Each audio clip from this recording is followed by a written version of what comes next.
Pep Fernandez and Jeff Cora. What is up? It's Thursday. We got NFL football tonight. In fact, we've even got some high school football tonight. None directly here in the Inland Empire. We're going to kick off week 0 for the IE tomorrow night. So lots of football. But Jeff, the thing we start with first on the Inland Sports Show is your boy, Yasiel Puig. Puig. So he and Nick Hundley, the catcher for the San Francisco Giants, had a little dust up the other night at the Ravine. Oh, yeah, started by Hundley. You would think, right? Yeah, I saw it. Hundley's fault. He was sticking his nose in somebody else's business. He had no business. Yeah, they're in somebody else's house. That's crazy. So just to kind of set the table, remember Yasiel Puig? Kick his butt, I think Puig. he fouled off the pitch, I think it was, and he grabbed his bat real forcefully because he was upset. He that was a good pitch to hit. He wanted that pitch back. Like you said, you only get one good pitch by good pitchers. And Nick Hundley, like a nosy old lady, stuck his business where it shouldn't have been. And he said something to Yasiel Puig, bench is cleared. Well, today, Major League Baseball handed out the punishment for that. Yasiel Puig has been suspended, and this was just minutes ago. Yasiel Puig has been suspended 2 games and a fine. And Nick Hundley of the Giants, how many games do you think he was suspended? 15. Puig got 2. No, I would say 5. You would think, right? 4, maybe 5 games? Yes, being the instigator at Dodger Stadium, yes. None. What? Not one. Zip zero, stingy with dinero. None. That's just zero. like you said, like an old woman, an angry, what'd you call it?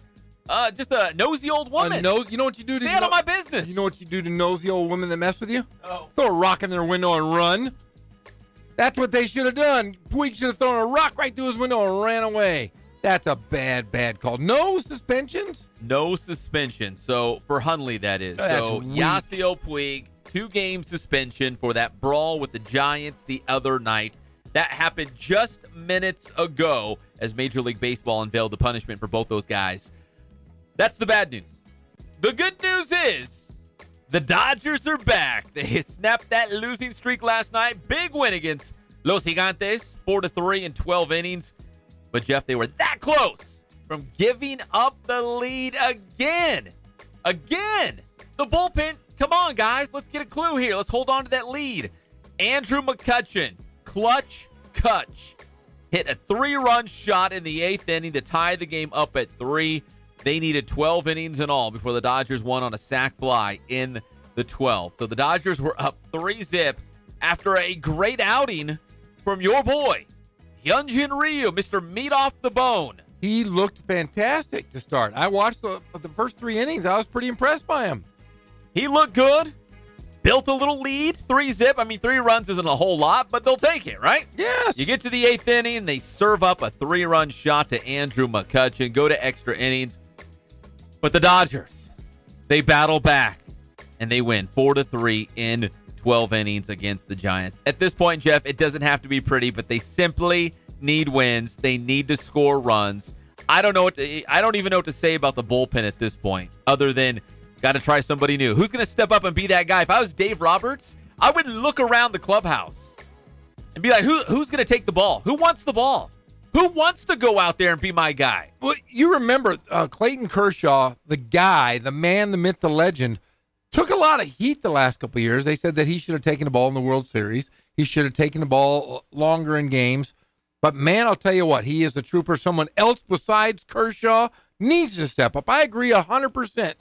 Dave Roberts should do something in that clubhouse to stir it up like shaking up a thing of bees. You got to have somebody that's ready to sting and get after it. Seriously, I would walk around that clubhouse. Yeah, get in their grill. And I would look at them in their eyes, each of my relievers, and say, do you want the ball tonight? Pep, I want the ball. Can you get me 3 outs? I can get you 6 outs if you need Pep. And if you see fear in their eye, like you told me, as a coach, Jeff, you can look down your bench and be like, that guy's not ready to play. Yeah, we talked about that a lot this past years when you and I covered a lot of games. You can tell as a coach right away who is ready, who is focused. There's guys always on the bench. Somebody has to step up. And nobody stepped up for the Doyers. I would do something drastic. I would go down to the Kook. I'd call up Mike Linskog, and say, can you pitch Mike Linscott? Well, at least pick his brain. If I was Dave Roberts, I'd call the kook. Say, who do you got down there? Look, go in that clubhouse tonight. Look around that clubhouse. Make eye contact and tell me, who wants the ball? Who will get me 3 outs? You can't do it? Get out. Like old Mike Singletary, the 49ers said, can't do it. Can't win with them. Get him out.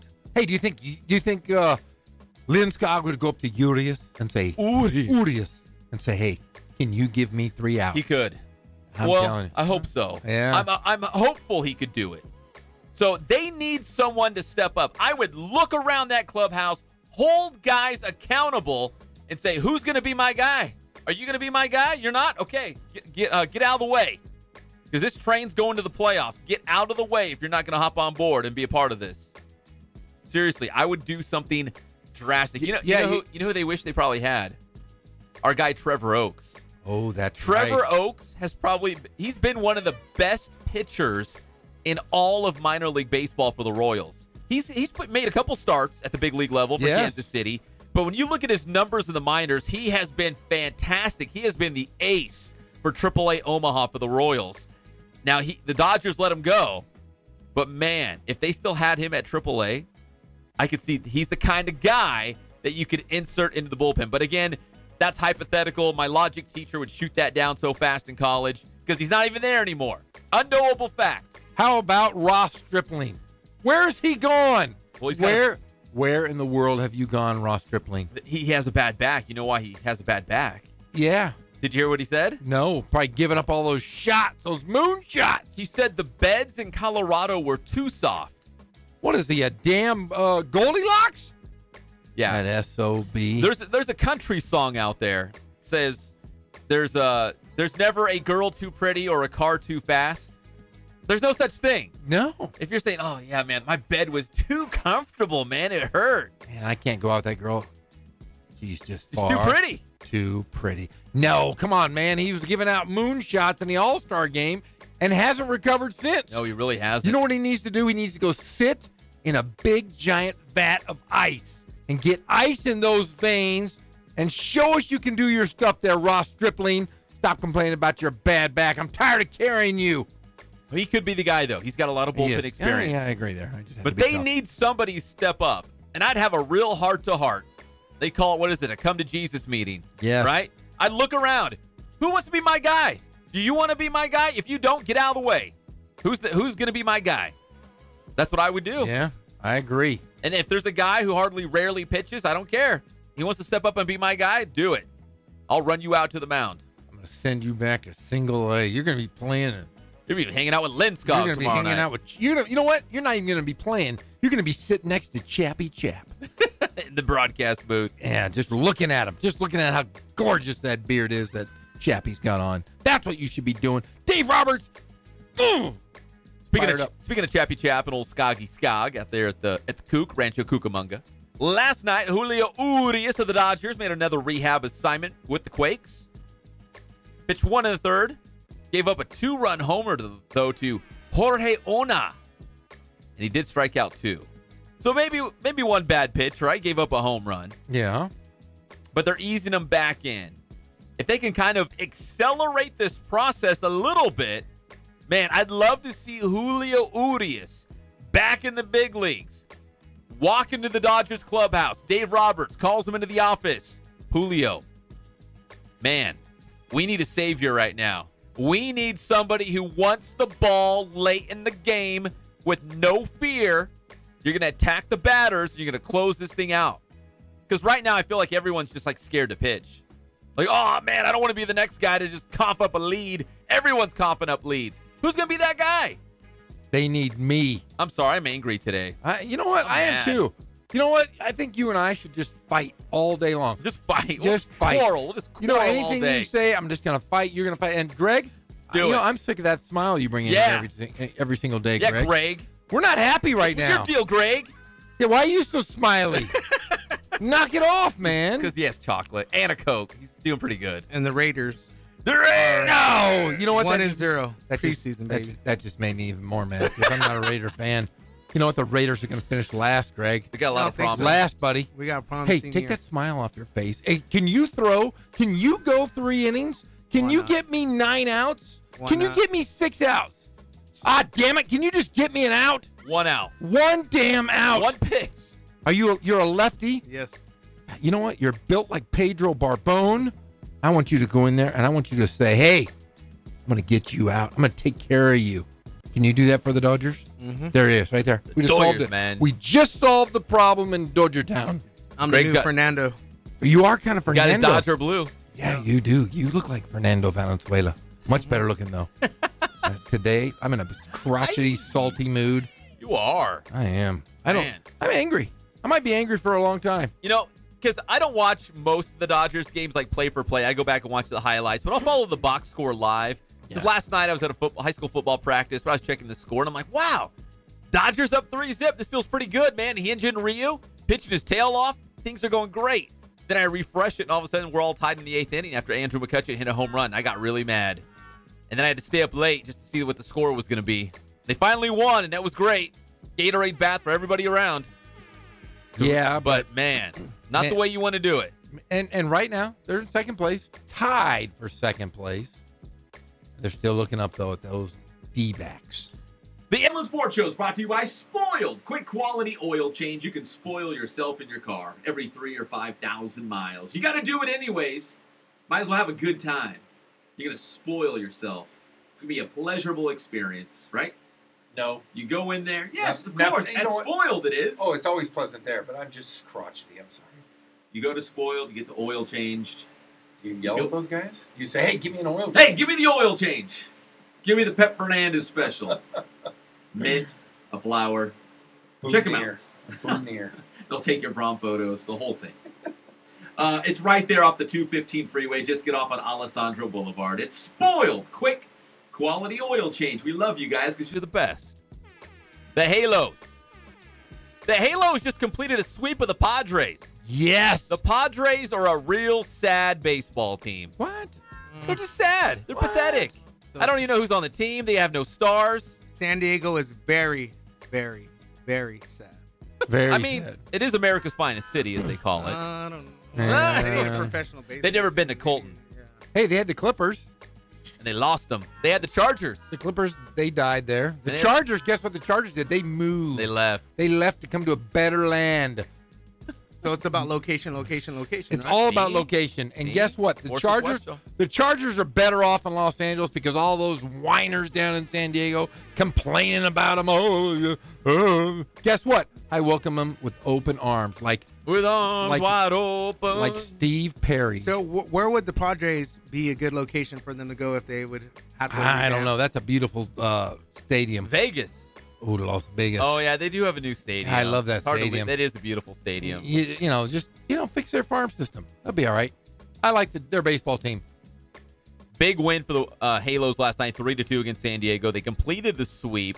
And the guy who hit the go-ahead home run, turned out to be the game-winning home run, was none other than Rene Rivera. And if you know the name, it's because we've been talking about him the last couple of nights because he has been rehabbing with the Inland Empire 66ers. Just came off the 60-day disabled list, had a knee injury, came back to the Halos lineup, and bang, home run to win it in San Diego last night. How do you like that? I love it. Guess what? They're 2 games over 500, buddy. They're 12 closing in on the Dodgers. They're closing in Better on watch the out. Dodgers. They're 12.5 out. But I'm telling you, if they can pass Seattle or Oakland, I'd be a happy camper. I'm not saying win it all. Just get up there. Do better than 4th in your division, which is the best in baseball. That American League West is by far the best. Houston continuing to win. Seattle continuing to win. And Oakland took a loss last night. Yeah, they did. So the Halos now hit the road for Texas. And Mike Trout is eligible to come off of the disabled list with that wrist injury. But at last check, I didn't see a definitive word either way because remember, he is still away from the team with his family, with his wife, and his wife's family as well with the passing of his brother-in-law. So could we see him on this road trip in Texas? Yeah, maybe, because he is eligible to come off the DL. But is he going to need more time to be surrounded, by his family at this time? Yeah, that could be the case too. So we still don't know. In fact, I've been checking a lot of our sources here to find out what's going on with Mike Trout. When will he be back in the Halos lineup? And we just don't have a definitive word as of yet, as of right now. No, and you know what? Take your time, man. That's you're a newlywed. You've got a young brother-in-law that passed away. You've got to be there for your family. There's always going to be baseball, but you're not always going to have family. So make sure you take care of those people. We also have NFL preseason games. We're going to talk a lot more about the NFL in our next segment, but maybe the headliner tonight is the Super Bowl rematch of the Eagles and the Patriots. And Jeff, it sounds like Tom Brady's actually going to play a little bit tonight. He didn't play in the first preseason game, but he might play a little bit tonight. We've talked about this before. We don't put a lot of value in these preseason games, but it is kind of fun to see Tom Brady out there. It is, and there supposedly has a new football helmet that he's going to break out tonight. Something we have never seen before. Like ultra protective? Like it's going to look different? I don't know. They just said there's a new wrinkle in Mo Brady's brother's repertoire, and that is a new helmet of some sort. So maybe it'll be like a Ferrari of football helmets. Really? Yeah, maybe. Because remember for a while they had, I don't know what you'd call it. It was like a shell that went over the helmet, like on top. Who like, was the guy? like Don crown. Beebe? Who was that? Remember the guy who had the big giant? Yes. And he played for the Bills, and Yes. it looked like he was a bobblehead? Yes. It was ginormous. Yeah, maybe we'll see that come out. Maybe we'll see Tom Brady with an enormous head. Or maybe it'll be designed by Gucci. It's a Gucci helmet. His Supermodel wife, his status. supermodel wife, got somebody from Gucci to come over and do a nice new helmet. Very designer, expensive helmet. Yeah, Louis Vuitton. A Louis Vuitton. Inside of his helmet's made of nice leather.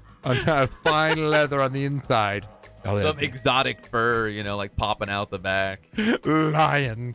That is lion hair coming out of that. That's Rich Jeff status right there, right? Yeah, Rich Jeff. Oh, Rich Jeff. He might be retired. Retired? Yeah, I might retire. Uh-oh.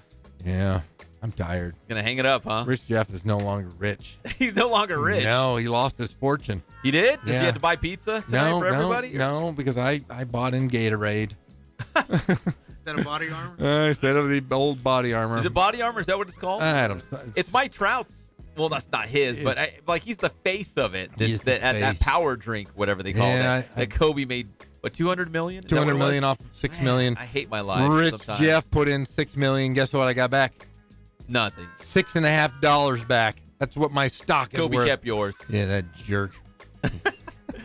And finally, yesterday we talked about Sua Cravens, the pride of Vista Marietta High School in USC. He had that big, long, all-access expose in Sports Illustrated. Very good read. If you like longer reads, it's going to take you about 15 or 20 minutes to kind of go through this whole thing because it's very, very detailed, and it walks you back a long, long way from, all the drama he had with the Washington Redskins up into the point where he took a was sabbatical. traded to, basically a sabbatical. They call it AWOL in the story, because they didn't know where he was at or what he was doing before he ended up with the Denver Broncos. But I was like, you know what? Yesterday we talked about this. We're fans of Sua Cravens. He's one of us from the IE. We want to see him do well. In fact, I think he is going to do well with the Broncos. And then today I saw him tweeting out a bunch of random things again, almost like crying out for help in a way. So I'm like, oh no, man, come on, Sua, pull it together, brother. You can do this. You know what they need? They need me to come in and mentor him. You? Yeah, I could mentor old Sua. What would you say? We play his little Connect 4 every time he got a little angry. I'd say, hey, look, calm down, Sua. Let's go play some Connect 4. Let's sit around. We'll enjoy some ice cold tea. And let's get you back on the straight and narrow. Because he's crazy right now. He's on the Looney Tunes He's a bus. little loose. Yeah, I hope he does well. I just want him to get it dialed in. In fact, I'd rather him just go Kawhi Leonard on everybody and just not say anything, right? Just play football. Don't tweet anything. Don't go on Instagram. Yeah. Just stay away from everything. Yeah, just honestly, just sit in a box and then when get out of the box, play football, go back in the box. Yeah. That's it. If someone wants to interview you, some TV reporter after practice, sure, but just don't, at 3 a.m. pop on Twitter and be like, oh man, yeah, life is hard, man. I need to pull it together. It's like people are going to be like, oh, man, are we doing this again? Yeah, I hope not. I hope he pulls it together. Anyways, we love Sua Cravens. We're brought to you by Ken Sporting Goods.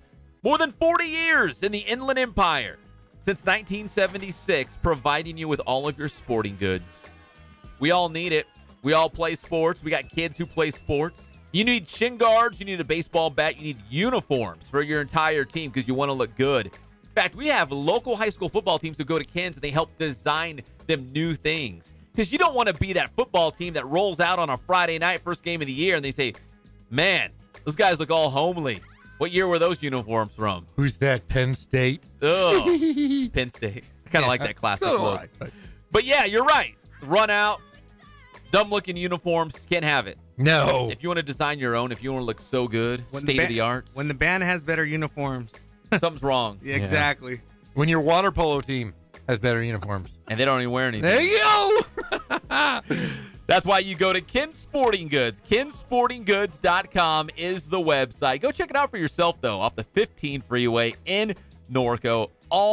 They have equipment for all different sports and Letterman's jackets. Ken's Sporting Goods. When we come back on your favorite show, the Inland Sports Show, we're going to size up some of these NFL matchups tonight. We didn't get to it yesterday. I'm going to dig it up today. Sean McVay was mic'd up at Rams camp. This guy is like a little John Gruden, isn't he? Like, he's like the same guy. He's like a little John. He's a mixture between John Gruden and Hugh Hefner. Have you seen his girlfriend? He's got a beautiful girlfriend, yeah. Wowzers. I don't even think she's real.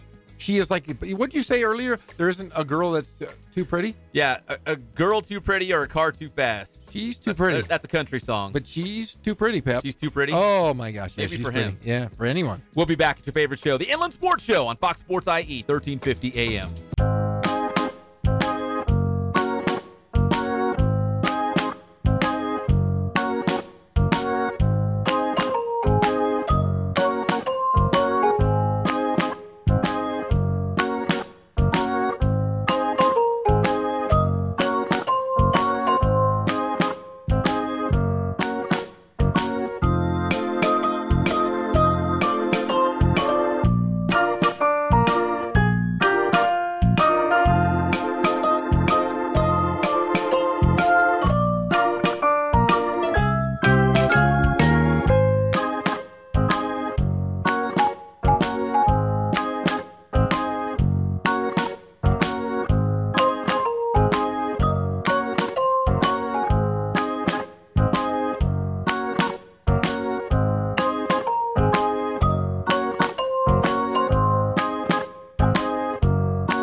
Focus on the customer here.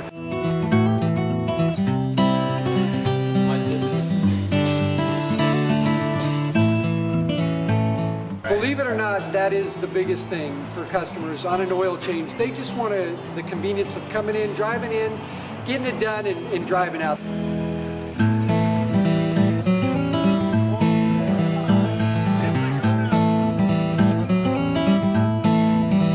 Just greet them, get them going, and they're done in about 10 minutes or so.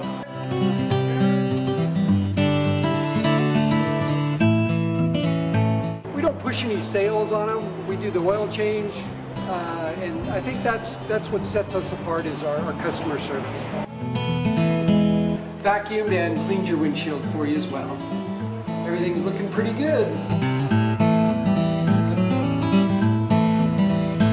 Come into us one time, believe me, we'll spoil you and you'll be ready to come back the next time.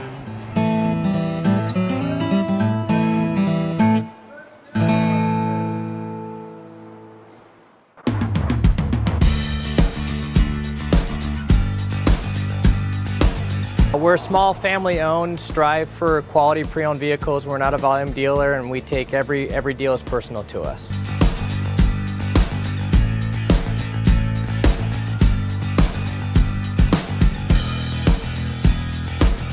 We're a low-stress environment. We're not a pressure sales house. If you want to shop us, you're more than welcome to shop us. We have, like I said, great rates, competitive financing, a lot of one-owner, clean Carfax, clean title vehicles.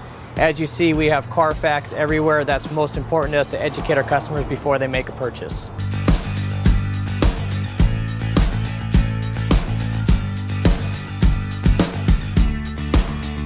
We're right off of Ontario, right off a couple exits off the 15 freeway, off Cajelco, off El Cerrito, and we're right on the main drag going into Dos Logos and the crossings.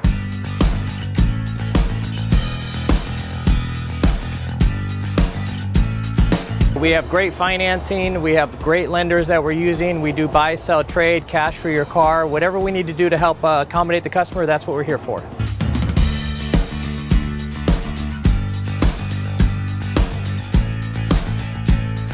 We have a little bit of everything. We start at about $69.95 and go all the way up to $100,000. We have Escalades, we have commuters, we have pickup trucks, we have Jeeps, sport utilities, and if we don't have it, our specialty is finding you exactly what you're looking for.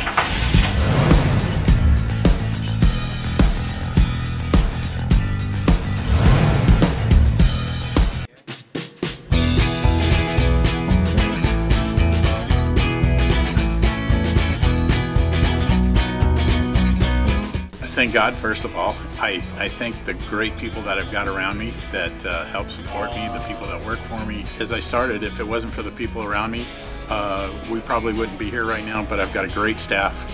I've got great people that do stuff for us outside the store, and we've been very, very fortunate.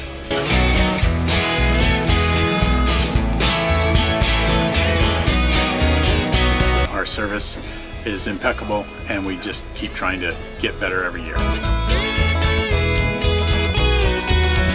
We can do online stuff for your teams, as well as, like I said, the screen printing, the embroidery. We also have 3 women that do extra sewing for us, like tackle tool on uniforms, or the bling or rhinestones for different shirts for the ladies.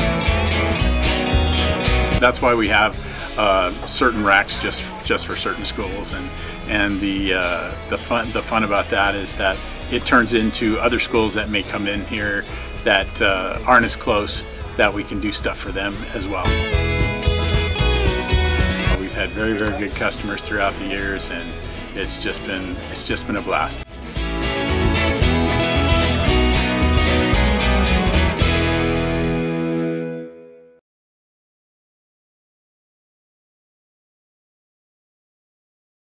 But we ate it all. We're back to the Inland Sports Show. Here are your hosts, Pep Fernandez and Jeff Corum.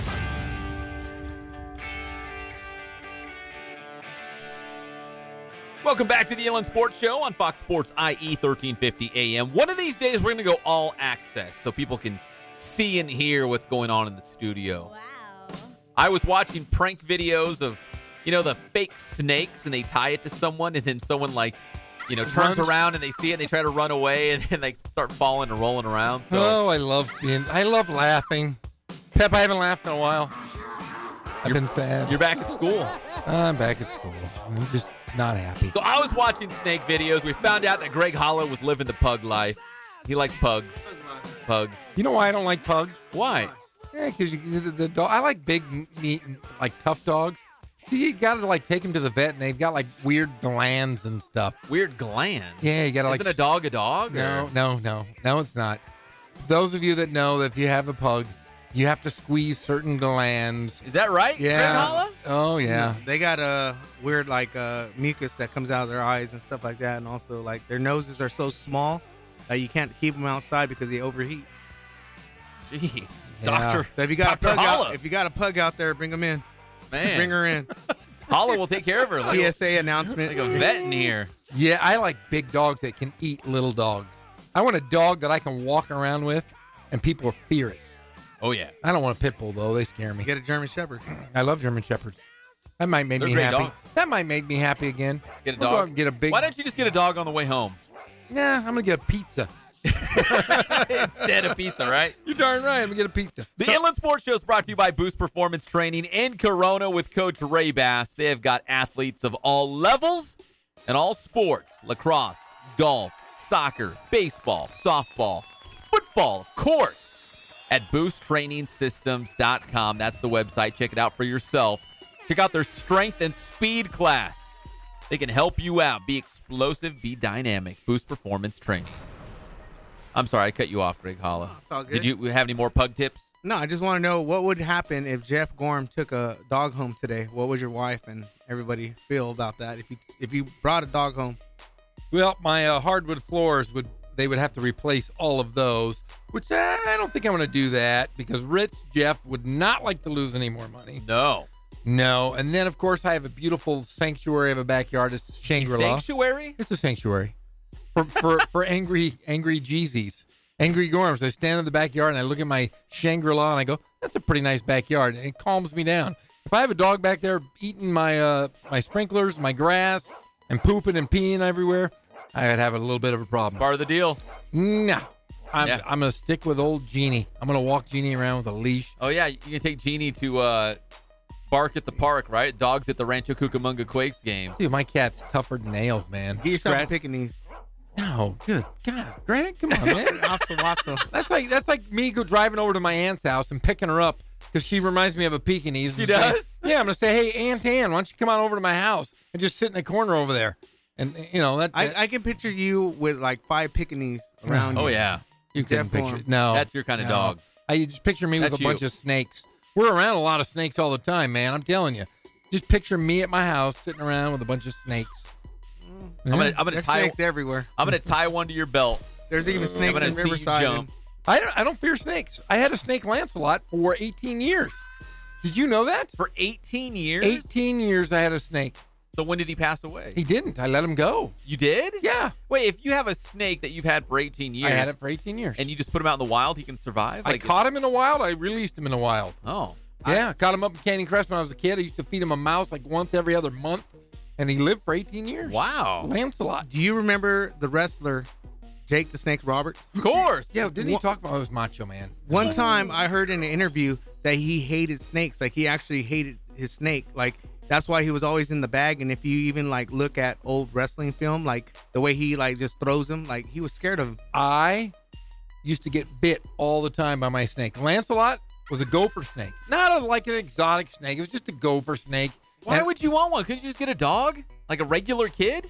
No, we had a snake. I caught him on Canyon Crest, and I brought him home. My brother and I, we caught him. No thanks. And we had him our entire living at my parents' house, like 18 What did your years. parents say Put when you him in brought an aquarium? Yeah, we had him in an aquarium in a hot rock, and we'd throw a mouse in there like once every month or every other month. Sometimes we'd miss like 6 months. I'd be like, "Oh my gosh, we forgot we had a snake." 6 months? Yeah, he never grew. He was just a little guy, and he was angry. He was really You ever angry. seen that movie Road Trip? Yes. Where you like Tom Green? Yes. Are you here for the feeding? Pretty much. People come over, "Hey, can we feed the snake?" I'm like, no, that means No, I you gotta- ate last month. What are Yeah, you talking about? Did you take any of your dates downstairs and say, "Hey, you want to see me feed my snake"? That's what I told all my dates at that time. No, but I used to feed them, and people were like, "Hey, let's put a mouse in there." The reason I fed them like once every other month because I would have had to walk to the pet store, and then I had to carry it home, and it would poop in the bag about 50 times. And I'd look at it, and there'd be little beady eyes looking up at me out of the bag. You're like, "Oh man, you're about to I'd be like, meet your maker." Dude, I'm gonna kill you. I'm about ready to kill you. I feel really bad. Yeah, I had a snake, Lancelot, and guess where we left him?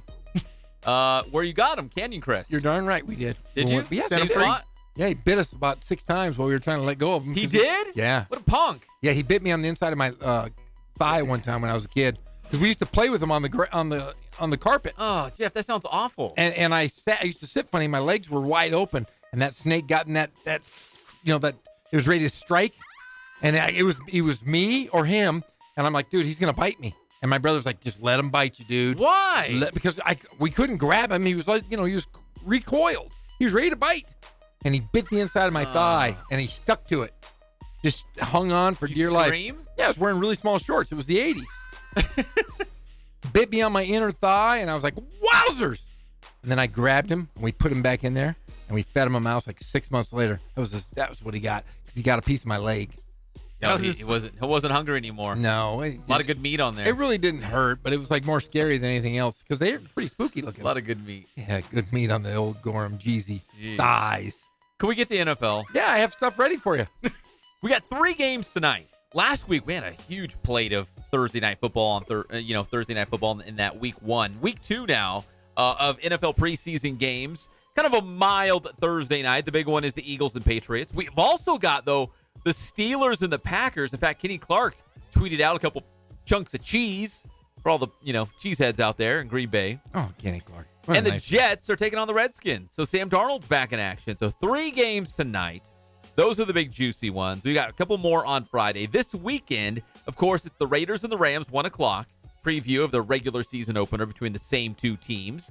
And the Seahawks taking on the Chargers, 7 o'clock on Saturday night. So once we get into the back half of the show, we will have live NFL updates between the Eagles and Patriots, Steelers and Packers, Jets and Redskins. If we have any local guys do anything like Kenny Clark or Jamal Williams, we'll bring it to you first. Hey, did you see what the Philadelphia Eagles tweeted out this afternoon?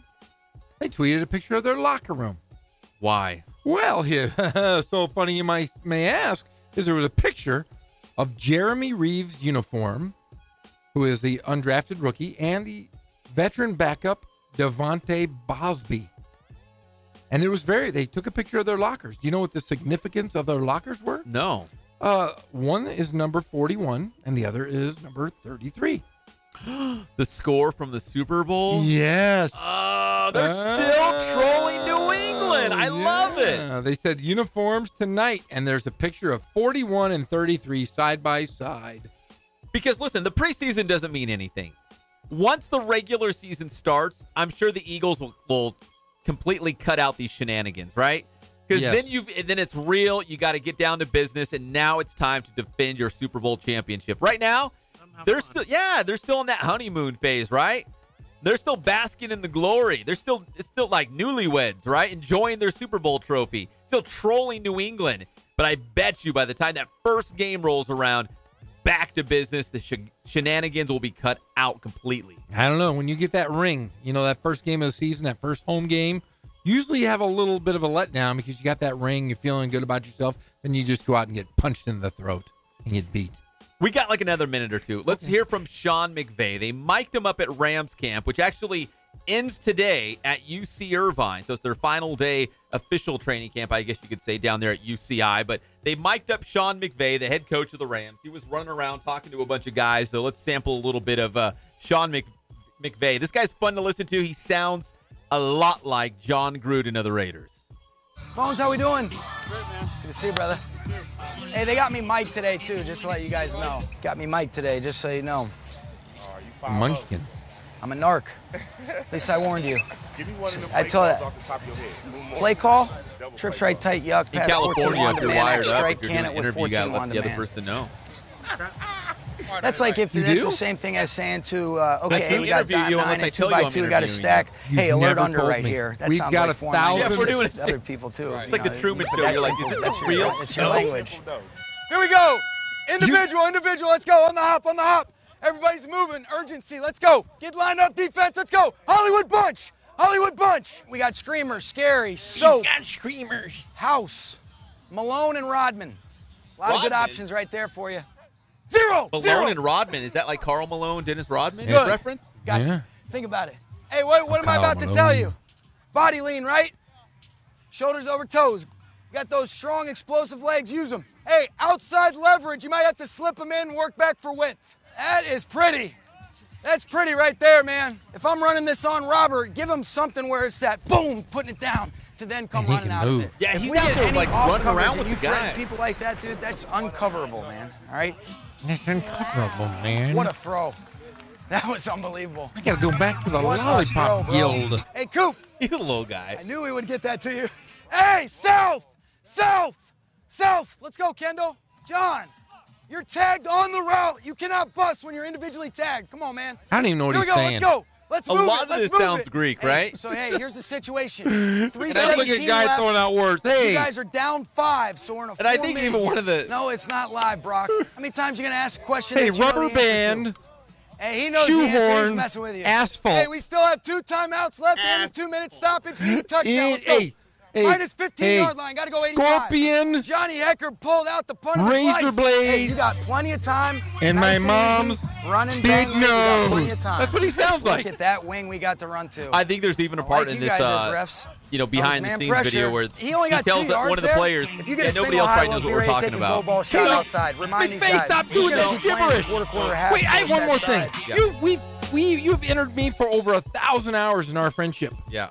You never once told me I was being recorded. I'm not interviewing you. Oh, you were interviewing me every day. We're talking. You asked me a question. But if you interview someone else and you said, hey, if you don't let the other person know, like even if you're on a phone call, right? If I call you and say, hey, can I interview you for a couple questions? Like you have to let them know that they're being interviewed. Wow, I didn't know that. In California. What if I'm in New Hampshire? I don't know. You can look up their rules. There's different rules for different states? Could be. When we come back, we'll talk high school football on the Inland Sports Show. We'll get you all set for week 0. We've got some games coming up that we're going to do live radio on the Inland Sports YouTube channel. We got the Riverside TV Game of the Week, and we've also got the football show back on IEMG TV 3. All those details next on your favorite show, the Inland Sports Show.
I played once upon a time at Centennial High School. I was actually on the first ever CIF championship team back in 2000, and then my senior year we won it again.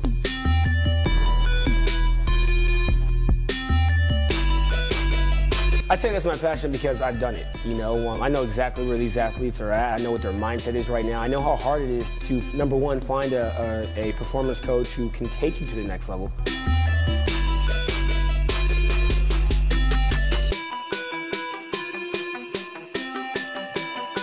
What sets us apart has to be, you know, how we work with our athletes and what we know.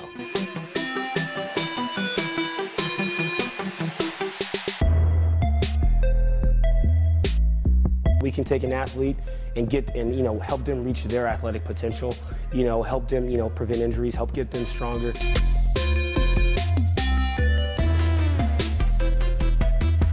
I know every single athlete who steps into this gym. I know exactly where they're at, and I'm going to progress them every week. If you're not getting results, then, you know, really what's it about? We're going to deliver something that's measurable, you know, in terms of speed, power, you know, strength, agility.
Inland Sports Show on Fox Sports IE, 1350 AM. This segment of the Inland Sports Show is brought to you by Catalano Motors in Corona, off of Temescal Canyon Road. You can buy, trade, and finance, so they're going to make it easy for you. You're already going to save thousands of dollars. And now when you mention the Inland Sports Show, you get $500 off. But you've got to mention the Inland Sports Show. This week's special, 2018 Chevy 1500 Crew Cab LT1. Bedliner, alloy wheels, backup camera, power package, the whole deal. You're not even going to believe the price tag. You're going to run down right now to Catalano Motors in Corona. That's off of Temescal Canyon Road, and you can visit them online, catalanocars.com. So let's talk high school football. Week 0 is here. In fact, there are games tonight. There is? Not in the IE. Oh. But there are games tonight in the world of high school football. Jeff, we're going to kick everything off with a huge Friday night for our local coverage. You're going to be at the Grand Terrace JW North game as you team up with our dear friend Ghazal Hassan for Riverside TV. That is a TV game. It's the first one right out of the gate. These are kind of rivals, right? Natural rivals based on proximity. They're close. Yes, it's like just hanging out and fighting with your best friend. Is Just that down what the it's street. like? Yeah, it's like going down, hey, mate, howdy, neighbor. Let's go out and fight a little bit, and then we'll go out and have pizza afterwards. Yes, I'm excited. Can't wait to see the new look. Actually, both teams have new looks. You know, Grand Terrace was out there without that little tiny running back they had last year. McMullen. He was literally like 6.5 inches tall and he averaged like 5'5", I think he was, right? 7 inches, 5'5", about the same. Yeah. But the guy could run. In fact, the last time I saw these two teams play, I think he had almost 400 yards 2 years ago at North when I covered the game. It's a new look Grand Terrace team and a new look North team. Yeah, it's going to be Dennis Brown, right? Back at the helm at JW North. He's kind of bounced around between several different Riverside schools, but everyone knows the Brown family here in Riverside. A lot of football legacy there. Now he's back on the sidelines as the head coach at JW North, trying to get them in the win column. First week, first game right out of the gate on Riverside TV, JW North and Grand Terrace.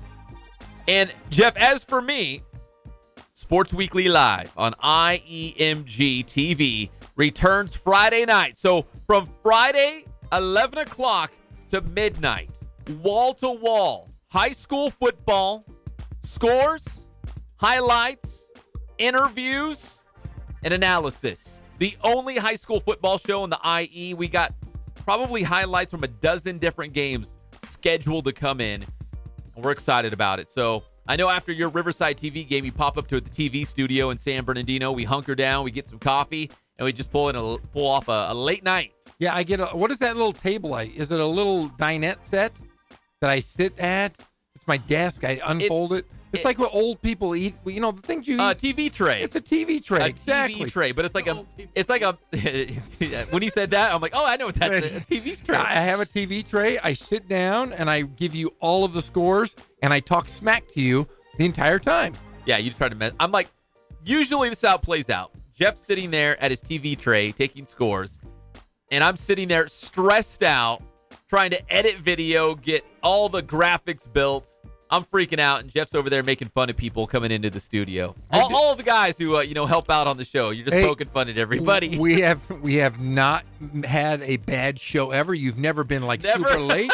No, and I bring. It always seems to come together somehow, some way. Last couple minutes, boom! But it is fun. It's like doing a real live news broadcast.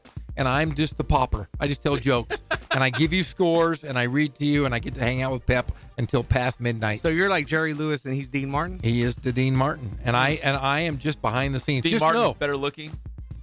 No. Yeah, he probably will. Hey, just know this: when you guys do watch that show, and you look at Pep, and he's all like flustered. No, you're all anchormanned up.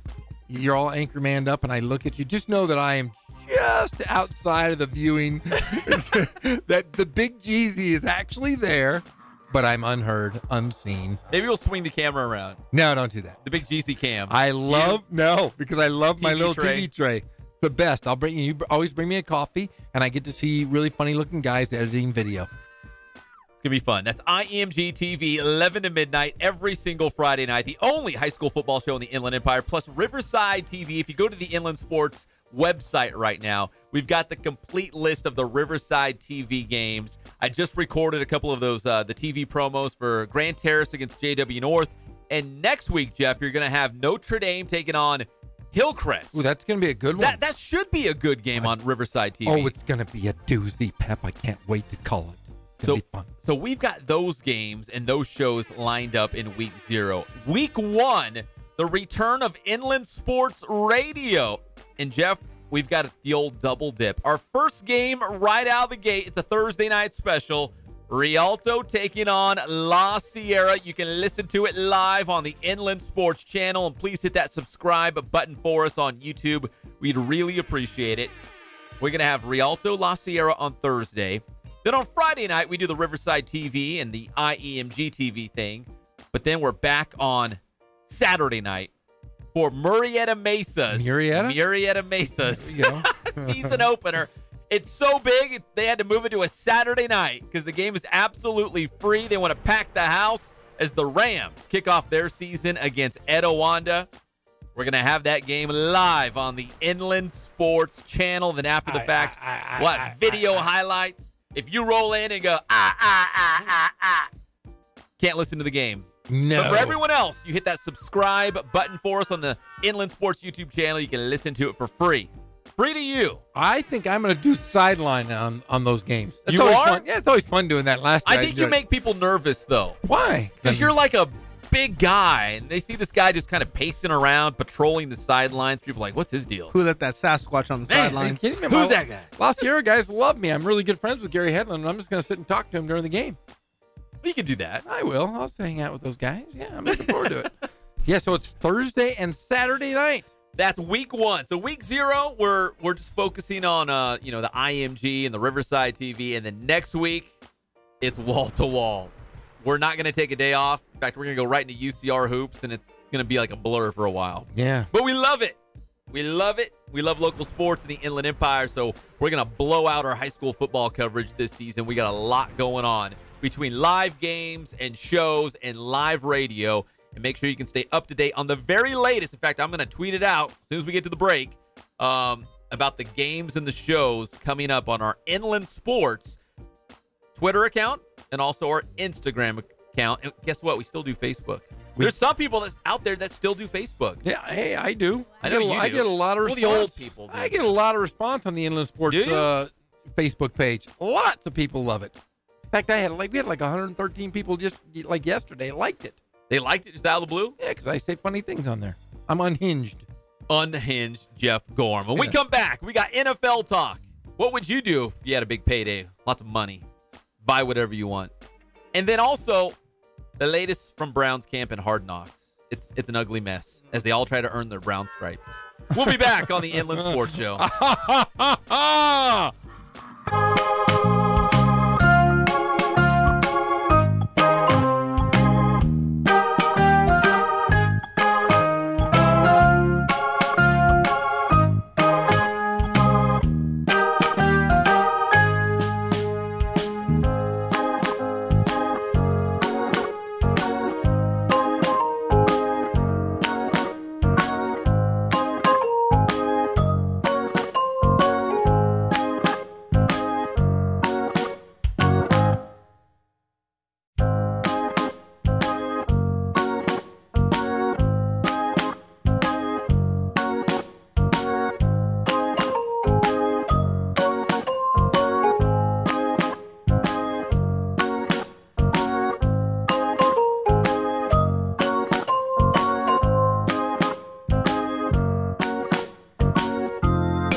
Pep Fernandez and Jeff Gorham.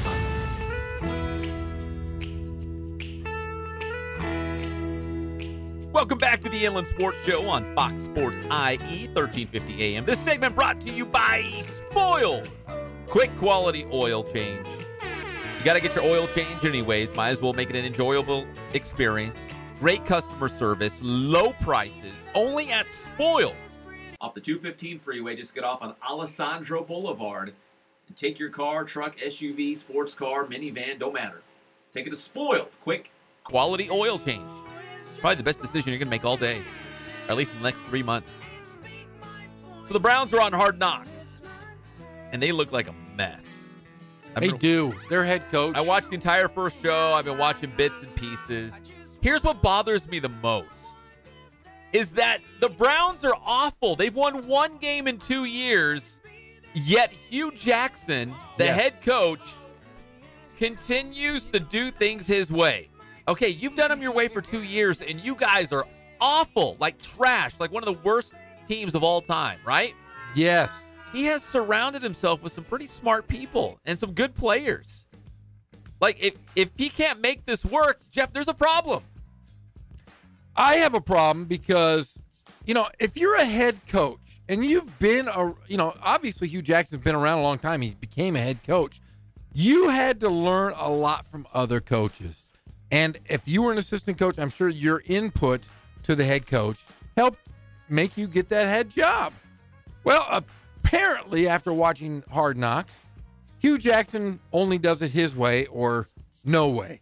Assistant coaches, he has got great ones. You've got to be coachable just like you coach your players. You have to be a coachable individual, and Hugh Jackson is showing he's not coachable.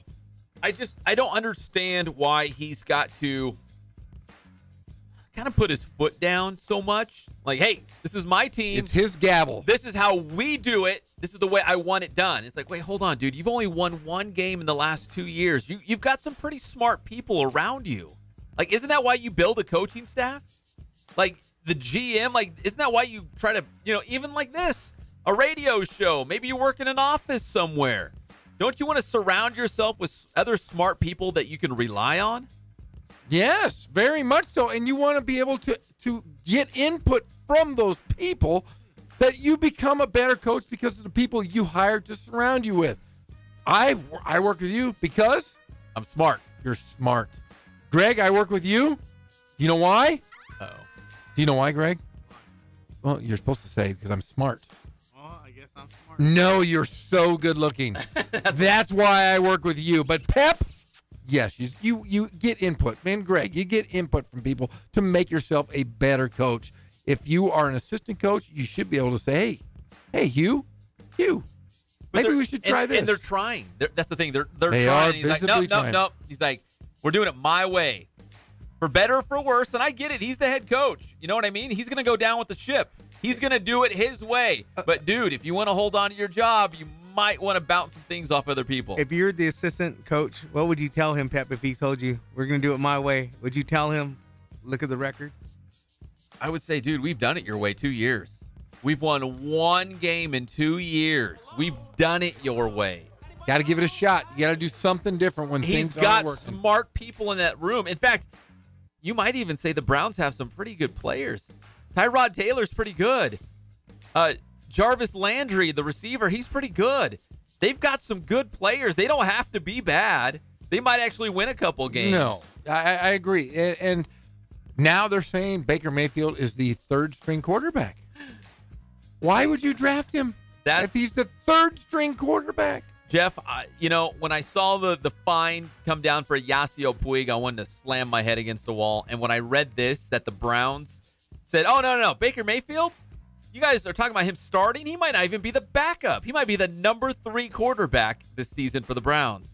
I wanted to take my head and just slam it through that door over there. It's dumb. It's asinine. It's idiotic. The one thing I will say I've taken away from watching Hugh Jackson and watching Hard Knocks, and tell me if I'm wrong, but I might go out on a limb and say something really bad. People are going to go, ooh, and cringe. I know his mother and brother passed away, correct? Within a week.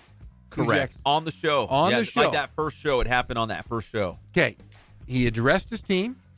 He said, hey, I've had a rough week. I've lost my mother. I've lost my brother in the same week. We're gonna go about business. I thank you for all of, basically he said, I thank you for all of your thoughts and consideration, but we're going to move on from this. If you saw that part? I did. I saw that part. But then they go and they film him grieving. There's maybe 5-10 minutes of the episodes I've seen. Yeah. I think there's been 3 episodes where they show him grieving. He did not grieve in front of his team. But who's watching these games? Or who's watching this show? I just want to know His players. Who are the editors? Yeah, I mean, Yeah. The hardest part I have, and I understand that he's grieving, but players want a guy who's tough. You're a football coach. You want to be the tough guy. Am I wrong? You want to make sure that you're the pillar. But I think most of these guys, a lot of them are married. They have mothers. They understand it. You know what I mean? Like they would get it. If they saw a grown man cry, I think they would understand. I don't think they would see it as a sign of weakness. But Greg brings up a great point. We don't see everything. We see what Hard Knocks wants to show us. They shoot it, they edit it, they come back together, and they're like, okay, what's the storylines? What do we want to portray?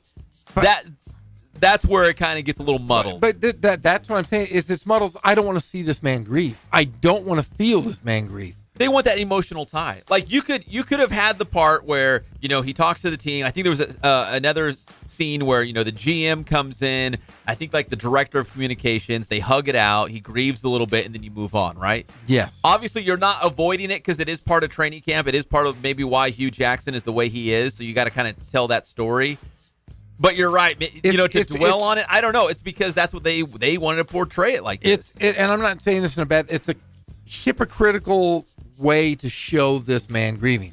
Show him grieve with his team, but don't show him grieve by himself. I think there needs to be some etiquette. There needs to be some poetic license where you don't show him grieving. Correct me if I'm wrong, though. I think the Browns, the team, has the last say on what goes out over the air on Hard Knocks. That is correct. Is that true? That is true. So I don't know who sees it. Like, I don't know if HBO produces the show, goes to the GM, the director of communications, the owner. I don't know who sees it, but they show it to somebody, and they must say, okay, you got the green light. Looks good. Put it out there. I don't know how that works, but somebody has to approve it. But watching this show, and I watched every season, it's awkward. It was uneasy for me to watch. And I don't want to feel uneasy with football, and I don't want to feel like they're giving you 2 separate stories when they're showing you the toughness of him as a coach and then showing the weakness of just being a man that's going through trials and tribulations. Because essentially you're trying to he can show that to his team, but don't show him by himself. That shows weakness, and I don't want to see that from a head football coach. I'll say this. HBO, obviously they want drama. They want a dumpster fire. Think of the Rams. The Rams had just made the move to L.A. Yes. The last thing they needed was to have Hard Knocks follow them around through training camp. That's the last thing the Rams needed their first season in L.A. And I get why they did it. Why HBO wanted to follow them in their first season back in Southern California. It made sense, but it turned out to be a complete train wreck, a dumpster fire. A mess. And the same thing, they wanted to see Baker Mayfield. Baker Mayfield buys this RV, so we don't get to see a whole lot of Baker Mayfield. He's got his own show on another network. Does he really? Yeah, he's got something on Facebook or one of those. It's just I'm having a really hard time watching this. I feel bad for the head coach, but yet I don't feel bad for him. I'm conflicted watching it. It's uneasy for me. I feel bad for him because he is going through tragedy. And like the football season is starting, and he has a bad football team. Yes. And I'm like, oh man, dude, he lost his mom and his brother, and he's got a team that didn't win a game last year, and he's got a bad year. Get his mind right to give this team the best chance of being successful, and he's trying to grieve and get past this. That is so hard, but at the same time, I see the way he interacts with his other coaches and players, and I'm like, man, this team is going nowhere fast. Yes. This is a sinking ship. He's going to go down with it. He's going to get fired. Todd Haley is already there waiting in the wings. I mean, you can already kind of see the storyline right now that, and I don't, again, this may be the way Hard Knocks wants to portray it, but you could already see there's a butting of heads between Todd Haley, the offensive coordinator, who was the OC where Pittsburgh last year. Wasn't he in New England? Like, he's been in some big-time places. You could almost see that there's some division there, and if Hugh Jackson goes down with the ship, Todd Haley's already there waiting in the wings. I'm not saying they're going to name him the head coach, but they're probably thinking, okay, we've got a guy already in place if Hugh Jackson gets fired. It's just an uneasy feeling I have watching it. It's I'm conflicted both ways. You want your head coach this, but I also don't want to see a man grieve. It's brutal. Hey, I want to know this. How come they haven't done this for basketball or baseball? Why has there not been a Hard Knocks? That's a good question, especially for baseball, because I bet you a spring training edition would be pretty funny. Yeah, I mean, even an NBA basketball thing. Would you imagine LeBron James coming to the Lakers? That would be an interesting dynamic to see him mix with Beasley and the Ball and the Kuzmas, those guys. I think it would be interesting. Talk as about heck. drama. Oh, that's what I'm telling you. It'd be great. Or Carmelo in Houston. I would love to see a practice. Kawhi in Toronto. Well, you wouldn't get anything out of Kawhi. No, It'd be just silent video. or New York. I mean, I just think that this is a untapped venue we have not seen. We've seen it with football. I'd love to see it with baseball and basketball. I would love to see baseball. I think more so only because baseball players are so wacky. Yeah, they're the best. They do, and there's a lot of downtime at spring training. They have to occupy their time. They have to amuse themselves, right? There's like split squad games, and you're in Arizona, and it's warm. You know what I mean? Like, they're out doing things. Yeah, I want to see Joe Kelly. I want to see him the whole time. Yeah. Don't you? Yeah. I mean, that's just something. Showtime. HBO has football. Showtime. Go get baseball. Go to MLB. Spring training. Oh, it'd be the best. Would be awesome. Yes, I agree. Let's start that. You and I will produce, direct, and we'll bring Greg on as our engineer and good-looking guy. That his title? Yeah, good-looking guy. Good-looking guy. Yeah. All right. I say do a high school one, and we'll start with Colton. How Oh, about that one? Colton All Access. Colton. What's up, Colton? We got you. Of course we got you. Of course we got you, Colton. They're in the IE. Yeah. One other NFL note. So Rob Gronkowski, call him a meathead, call him just a, call him like a caveman. ding-dong. Yeah, He's a ding-dong. Ding-dong, frat boy. You know what I mean? Yes. He's one of those guys. Yes. He's actually pretty smart. He has not spent a single dime of his NFL money. The only money he spends to live on is like his little bit of endorsement money. And that's what he lives on. All his money he's made in his NFL contracts, he just puts away. Good for him. He doesn't blow any money. So finally, he decided that he was going to take some of his money and splurge for the very first time. In fact, he's almost to retirement. That's just how long he's been saving money. He finally splurged, and he got what he calls a chain, a diamond necklace. First time he's ever spent money on himself since he became a pro. About a car. A diamond necklace. What would you get, Jeff? If you were going to splurge, if you're like, man, I saved my money for years. And really, in the big scheme of things, it's not like he went out and bought a huge mansion or a yacht. He bought a chain. What would you do? I'd buy my own radio studio, and I'd put it in my backyard. You would? We'd be hanging out, the three of us. Over the pool. We would be doing shows 24 hours a day. We'd be talking about everything, movies, TV. No, I'd probably buy my own radio station. Be the king. Yeah, we'd just have fun. Put anything we want on it. In the pool.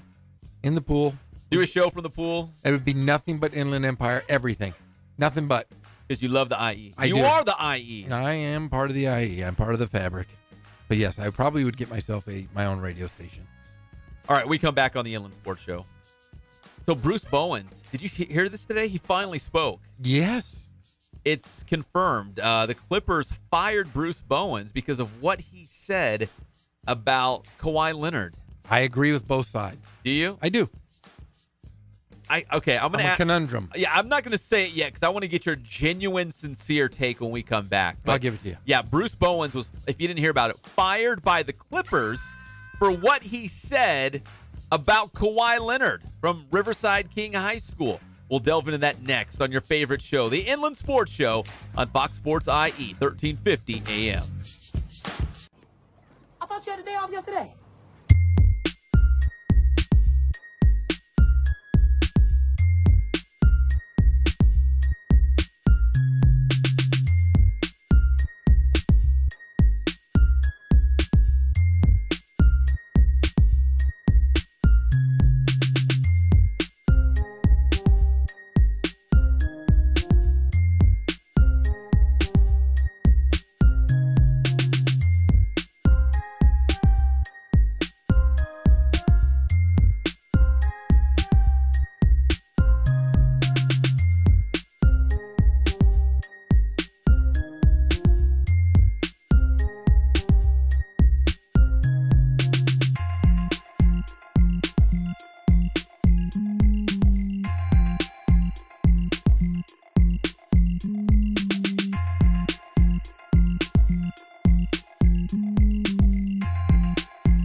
fascinating. I can't wait to read it.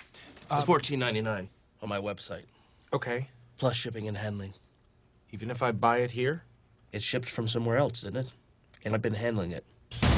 We're back to the Inland Sports Show. Here are your hosts, Pep Fernandez and Jeff Gorham.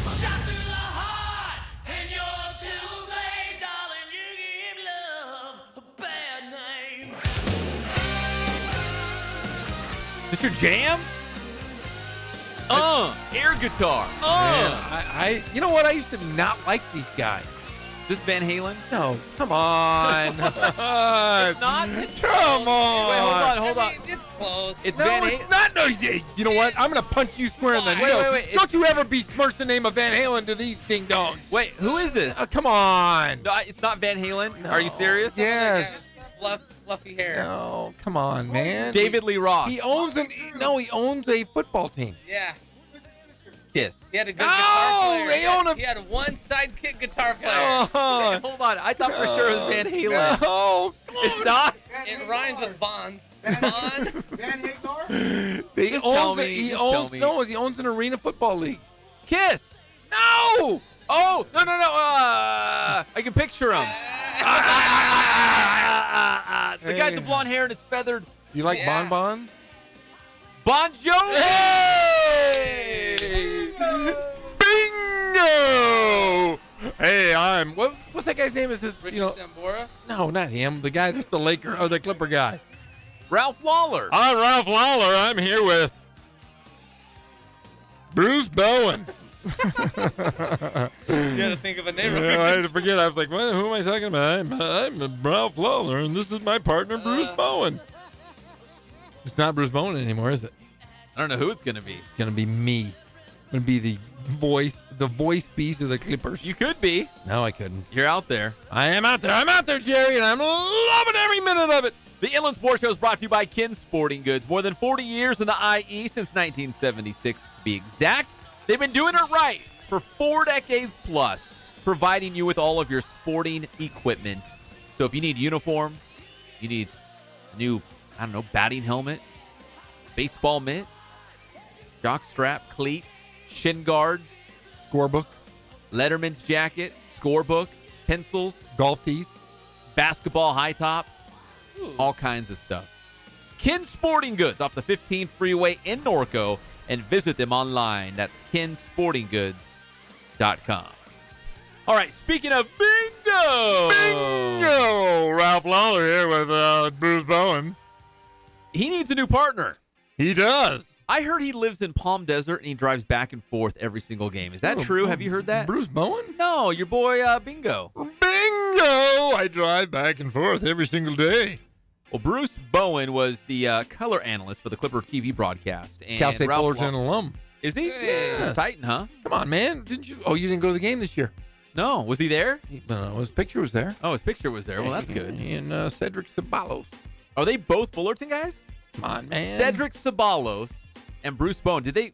No. Ceballos is a little older, right? Yeah, Ceballos is old. Old said, he said. Well, our guy, Bruce Bowens, went on Dan Patrick this morning and basically confirmed everything that we had heard, that the Clippers fired him from their TV broadcast because he was critical of Kawhi Leonard. And we kind of put 2 and 2 together, right, Jeff? We kind of assumed that he got fired for being critical of Kawhi Leonard because the Clippers want to make a run at Kawhi Leonard next offseason.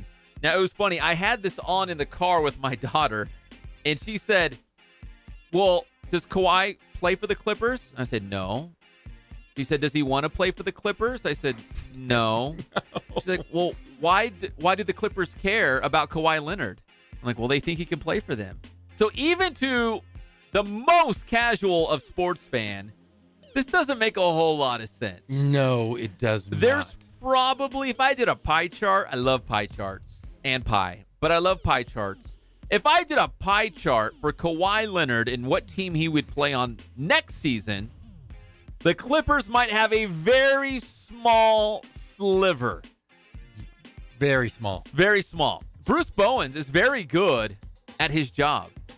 And the Clippers fired him on the very remote long shot that they could get Kawhi Leonard. So, Jeff, now that we know that that's exactly what happened, that he was fired from Clippers broadcast because he was critical of Kawhi Leonard, which side do you fall on? Are you with Bruce Bowens? Are you with the Clippers? I'm actually, if you were to ask me right away, first thought is Bruce Bowen, because you hired him as an analyst, and he's going to analyze to the best of his abilities. But this wasn't even on the Clippers broadcast, was it? There we go. No, it wasn't. It had nothing. This was something that he had talked about in an interview. But he was also not. In June. Yes. This was like a month and a half ago. And not the voice of the Clippers. He was talking as an analyst and former. It's just a former NBA guy, right? And not only, Spurs. yeah, that's the thing. He played for the Spurs. He had firsthand knowledge of Kawhi Leonard.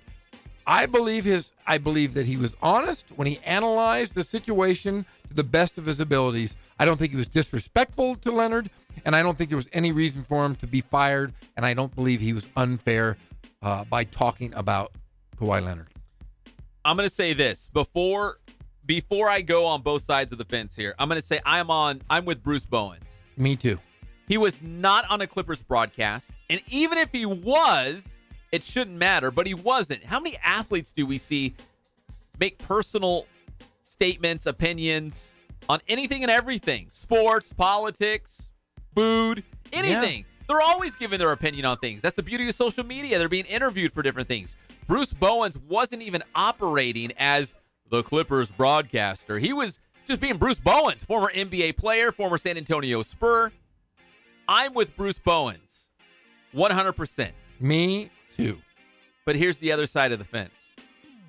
We do UCR basketball broadcasts. We do. They pay us. They do. A lot of money. Millions. Okay, not millions. But a lot of money. Yes. So if we were saying every day during our broadcast, man, they got to get rid of David Patrick. Man, he's only been here 10 games. He's the worst head coach. I can't believe they brought this guy in. Man, dude, Riker Pierce, guy's awful. Can't they recruit better players? Yeah, Riker Pierce should start every single game. I'll tell you what. If they're paying us, they're probably going to say, hey, you do it our way or you're not going to be paid anymore because we're going to let you go. Right? Yes. So the Clippers have an agenda. The Clippers hired Bruce Bowen. They want him to stay. He's a company man, right? You got to guy.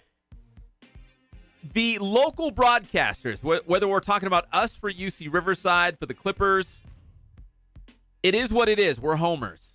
It is what it is. Yep. You can listen to, who does the Dodgers? Is it Charlie Steiner? Yes. On the radio? Charlie Steiner. Ralph Lawler. Jeff Gorham on UC Riverside. Mike Lindskog. Mike Lindskog with the Quakes. We work for the teams. We're the local guys. We are homers. It is what it is. Like, yes. You know what I mean? Any way you slice it, it is what it is. We're supposed to be homers. Now, if this was some national broadcast and you had no allegiance either way, it's a little bit different. You're being paid by Fox Sports, or you're being paid by ESPN or CBS or NBC. But if you're the Clippers guy, you're being paid by the Clippers. If you're the UC Riverside guy, you're getting paid by UCR. Yes, you are. So if you're getting paid by them, you better believe it. You're a company worker, and they're going to tell you this is how we want to do it. If you're not doing it that way, you can lose your job, and that's exactly what Bruce Bowens happens. But again, if I could just circle back around, I am with Bruce Bowens because he was not operating as the Clippers broadcaster. This was not on a Clippers broadcast. He was not representing the Clippers. He was just being Bruce Bowens, his own brand, his own man. And again, this is just in the event of the long shot that the Clippers might get Kawhi Leonard. Yeah. You know what I mean? I'll bust out the pie chart if you want. It's unfortunate that it cost Bowen his job. But it does go to show you how far teams will go to land the superstar that could change the face of their organization. I mean, because they want to control the narrative. They do. But here's the thing: is if they had told him, "Hey, Bruce Bowen, do not talk about Kawhi Leonard," before he did, then you have ground to stand on. Yes. But if you are asked as a former teammate, I don't see anything wrong with that at all. I think Bruce Bowen was within the guidelines. But remember, this isn't the first time that the Clippers have done this. They had Michael Smith was Ralph Lawler's. Is that his name, Ralph Lawler? Yeah. Bingo. Remember, it was his. Yeah, it was his partner for years. Do you know why he got fired? No. Because he got sued. He got sued for a real estate investment that went wrong. And so they fired him because he was found negligent in something outside of basketball. Fired. They brought in Bruce Bowen. Fired. That's where broadcasters, basketball players, and everybody goes to die. Whales, they fly over. They just swim on over to the Clippers, and they die. That's what they do. And that is why the Clippers need to get out. They need to go up to Seattle. Take Steve Ballmer. He's from Seattle. Take that money and go up to Seattle. It's impossible to control athletes and or broadcasters. I agree. You can't be there with them all the time. They have direct access, immediate access to the public through social media.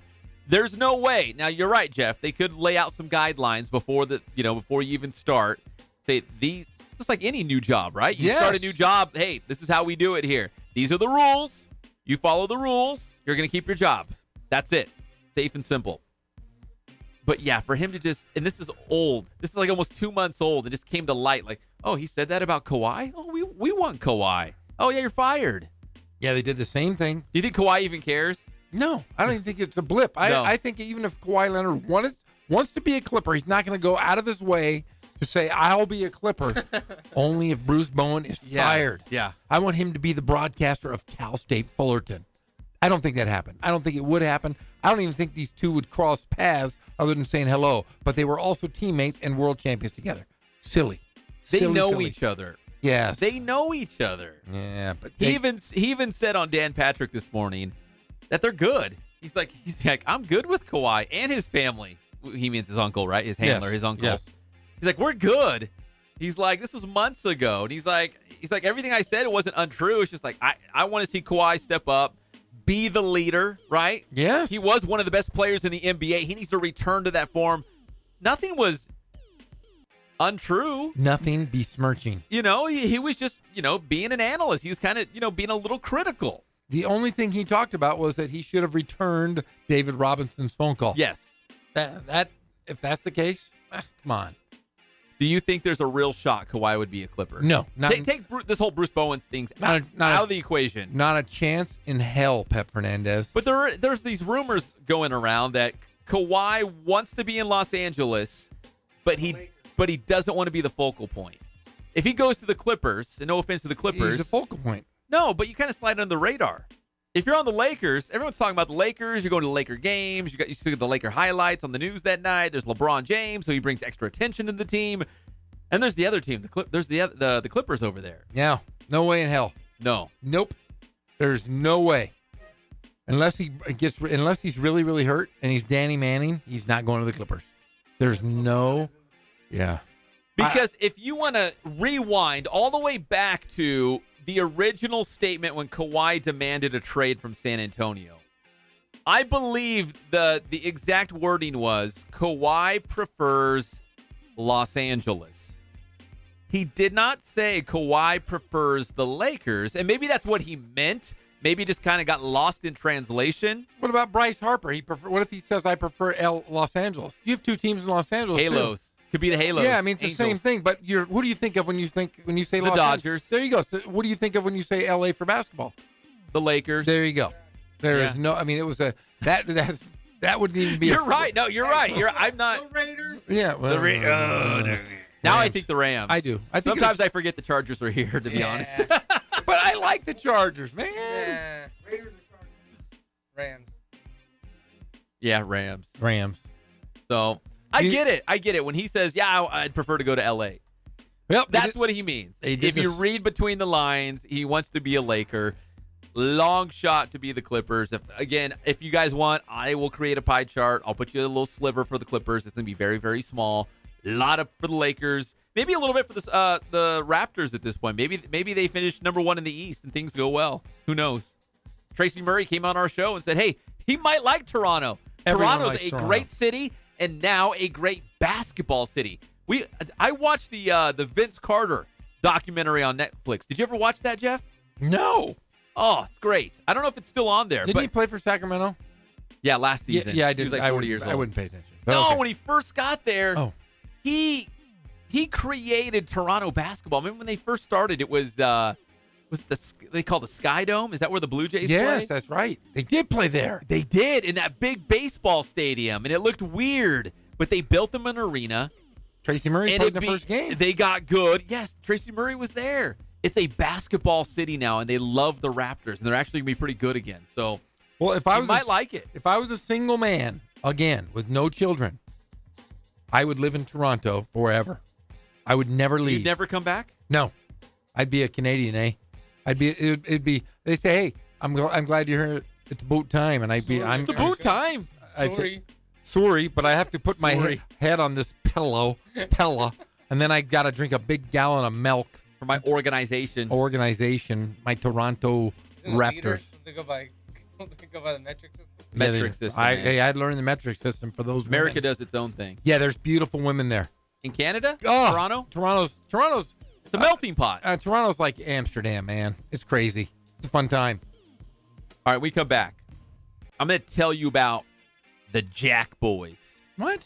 We got NFL games kicking off right now, including the Patriots and the Eagles. And we're going to talk about why the Los Angeles Chargers secondary could be the best in the NFL. In fact, they might already be the best.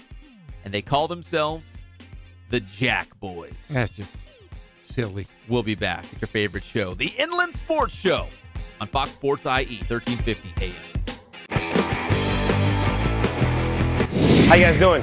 Coach Bass here with Boost Training. We're here at the BPC and it's summertime. We have another Boost Training tip for you. This tip goes out to all the football players. You spent the entire offseason getting strong, putting on weight, getting bigger.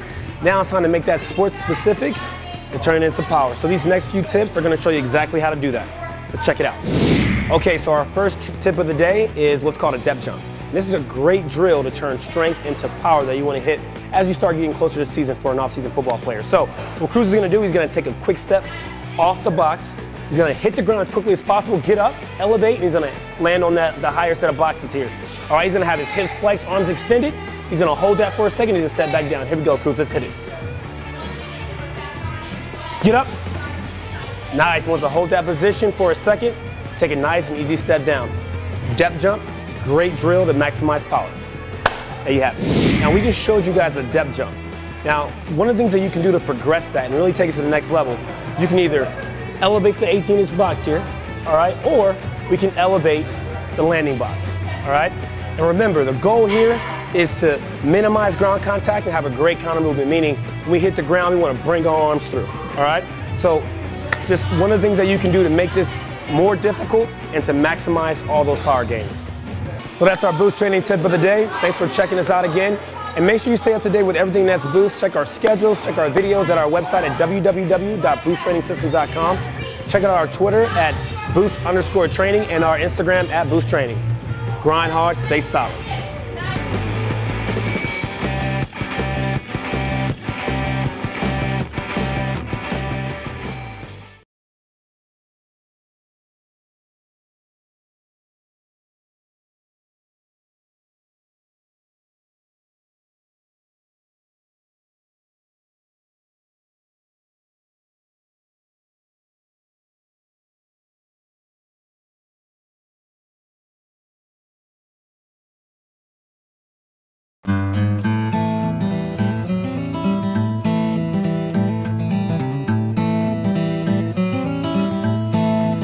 We focus on the customer here.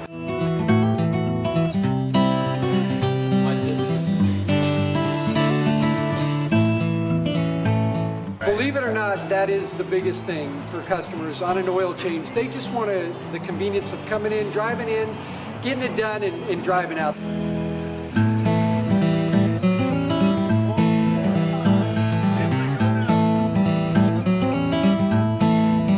We just greet them, get them going, and they're done in about 10 minutes or so.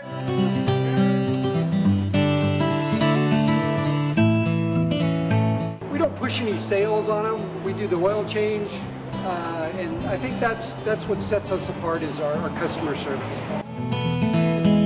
Vacuumed and cleaned your windshield for you as well. Everything's looking pretty good. You come into us one time, believe me, we'll spoil you and you'll be ready to come back the next time.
can't say that I do.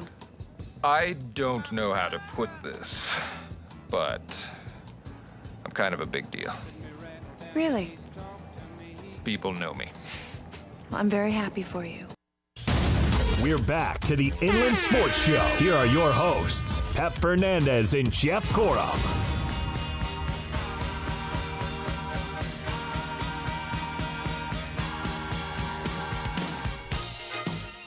Welcome back to the Inland Sports Show. 2018 looking a lot like 2017, at least in the NFL. Tom Brady, first preseason game, first drive against the Super Bowl champion Eagles, and what does he do? He leads them down and throws a touchdown pass. He's like, some things never change. Oh. He just did it. Did you see it, Greg Holla? Tom Brady. Are we going to get a virus for watching this? Are we all right? Okay. Are we going to get a virus? Yeah, we're all good. The Inland Sports Show, proudly brought to you by Catalano Motors in Corona off of Temescal Canyon Road. At Catalano Motors, you're going to save thousands of dollars. They got weekly specials. And mention the Inland Sports Show and save $500. Only at Catalano Motors in Corona off of Temescal Canyon Road and online at CatalanoCars.com. Jack.com. So we were talking about, before we hit the break, the Jack Boys. Now, let me give you a little history here. So the Chargers defensive coordinator is Gus Bradley, right? Yes. He's been around the NFL quite a bit. He was the DC, the defensive coordinator in Seattle when the Seahawks were giving birth to the Legion of Boom. That hard-hitting, flying around defense, Cam Chancellor, Bobby Wagner, Richard Sherman, those guys. Well, the Chargers, they're getting some comparisons now to that Seattle defense they had, the Legion of Boom, and they asked them, are you guys the next Legion of Boom? And they said, no. We're the Jack Boys. Where do these guys come up with these silly names? It's so silly. The Jack Boys, because they get a lot of interceptions, which is a lot of jacks, a lot of picks, a lot of steals, like you jack something from someone, right? I jacked that from, you know what I mean? Like it's like a theft, a thief, taking things from someone else, right? Yeah. Jack Boys. You don't like it? No. Hashtag Jack Boys. These are like grown men. It's like Little League stuff. Come on. They're the Jack Boys. The Jack But they're going to back it up. Let me hit you with some numbers. Okay, give me some numbers, Pep. Because at the end, you're going to be like, yep, that's them Jack Boys. So the ringleader of the Jack Boys is Casey Hayward. 2-time Pro Bowler for the Chargers. Second-team All-Pro last season. His 11 interceptions the past 2 years, tied with Marcus Peters of the Rams for best in the NFL. He's one of the Jack Boys. He's the ringleader. He's the poster boy for the Jack Boys in the Chargers secondary. Over the last 2 seasons, the Chargers have the best touchdown to interception ratio in the NFL. They've given up 38 touchdowns, but they have 36 interceptions the past 2 years. That ratio is better than any other team in the NFL. So that secondary is flying around, keeping other teams out of the end zone and coming up with picks, steals, like a thief in the night. Jack Boys. Jason Verrett. And it gets better. Derwin James. Yeah, Derwin James is the rookie. They're trying to find a spot for him. They got so many good players in the secondary. They're going to have to carve out a spot for Derwin James, their first-round pick out of Florida State. He'll get in there. Jaleel Adai. He's another good one. Part of the Jack Boys. Jack Boys. Okay. The Chargers had 36 interceptions last year. Jacks. Actually, the past 2 seasons. They had Jacks. 36 Jacks. Jacks. The past 2 seasons. Steal. Only one other team had more interceptions the past 2 seasons than the Jack Boys and the Chargers. The Jill Girls. Who do you think it... Kono can't see your notes, can he? No. Kono, who do you think it is? What NFL team do you think had more interceptions than the Chargers? There's only one other NFL team that's had more interceptions the past 2 seasons. Do they have a silly nickname? No. Baltimore Ravens. Yes. Oh, really? Yes. Yes. Are you reading his notes? No, not at all. He doesn't have his notes up. That's straight from the heart. Yeah, because of the fact that their defense is from the Inland Empire, and I was like, yeah, that has to be it. Eric Weddle, Jimmy Smith, right? Formerly Sharice Rice. And I did just see Eric Weddle. He did an interview on ESPN, but he was just talking that he feels their defense is back to that. Eric Weddle plays flag football with a buddy of mine in the offseason. What's up, Colton? We got you. Of course we do. Did you know that? Of course we do. He plays flag football.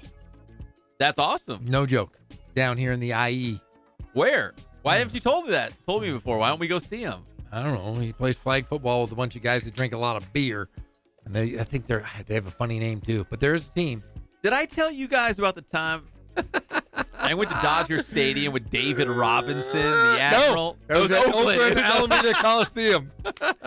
You're telling me the Admiral, one of the greatest players of all time. Never mind. No, my buddy. That was the story yesterday. My buddy Dave Ray plays football with Eric Weddle. Sure. But he plays offense. He's like a quarterback or something. Okay, so if I bet you're the past 2 seasons, it goes the Ravens and the Chargers in terms of interceptions. Which team do you think in the NFL was last in jacks, interceptions, picks, INTs? Jinx. Yomiko. Who do you think was last season? 49ers. Raiders. Browns. Interesting, the Raider fan goes first and says the Niners. Because it was the silver and black. I knew it. I'm 2 for 2. Yeah. They had just 5 interceptions all the livelong day, all last season. They're going to go 16-0 according to Greg. So while you got Sharice Wright, so that's good for about 6 or 7 picks. Sharice Wright might have more interceptions all by himself this year than the Raiders had as a team last year. True.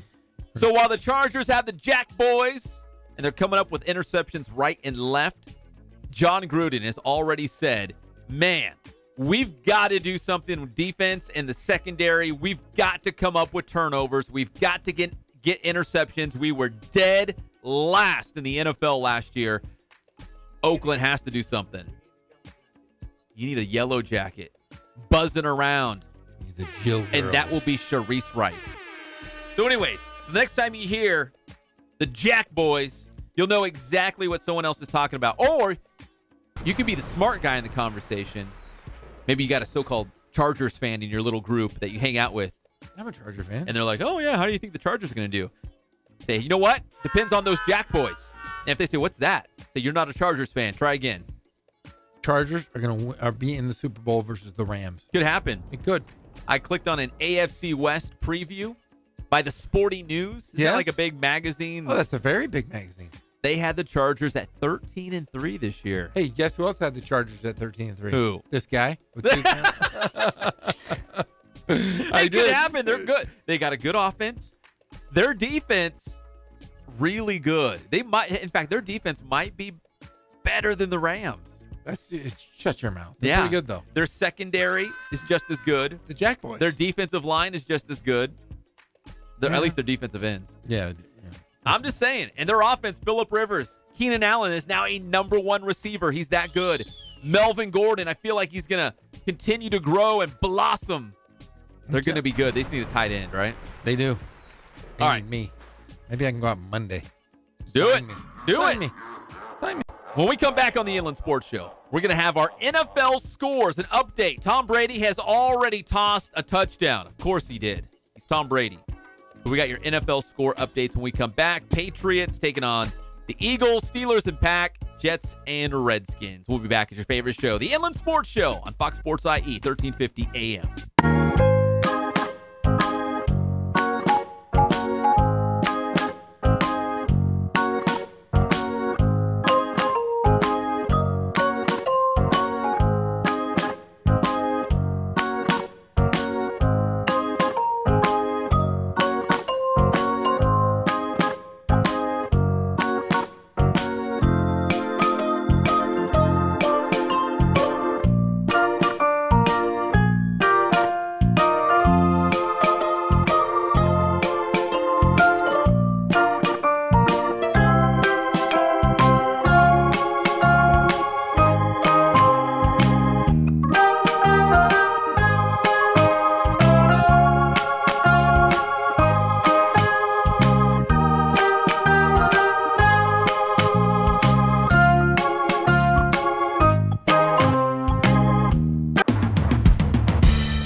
We're small, family-owned, strive for quality pre-owned vehicles. We're not a volume dealer, and we take every deal as personal to us.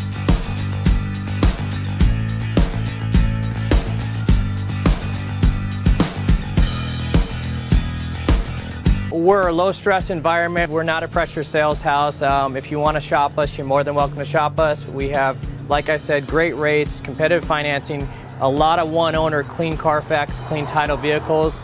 As you see, we have Carfax everywhere. That's most important to us, to educate our customers before they make a purchase.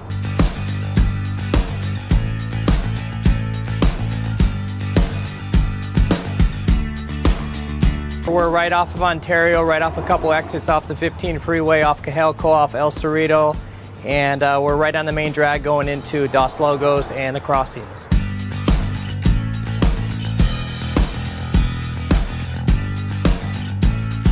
We have great financing. We have great lenders that we're using. We do buy, sell, trade, cash for your car. Whatever we need to do to help accommodate the customer, that's what we're here for.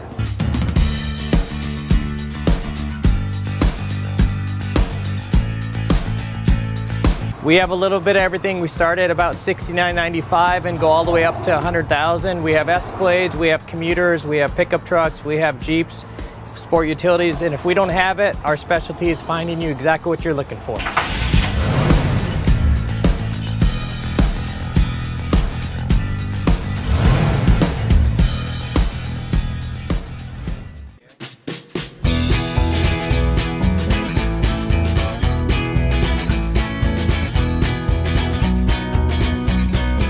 Thank God, first of all. I thank the great people that I've got around me that help support me, the people that work for me. As I started, if it wasn't for the people around me, we probably wouldn't be here right now, but I've got a great staff.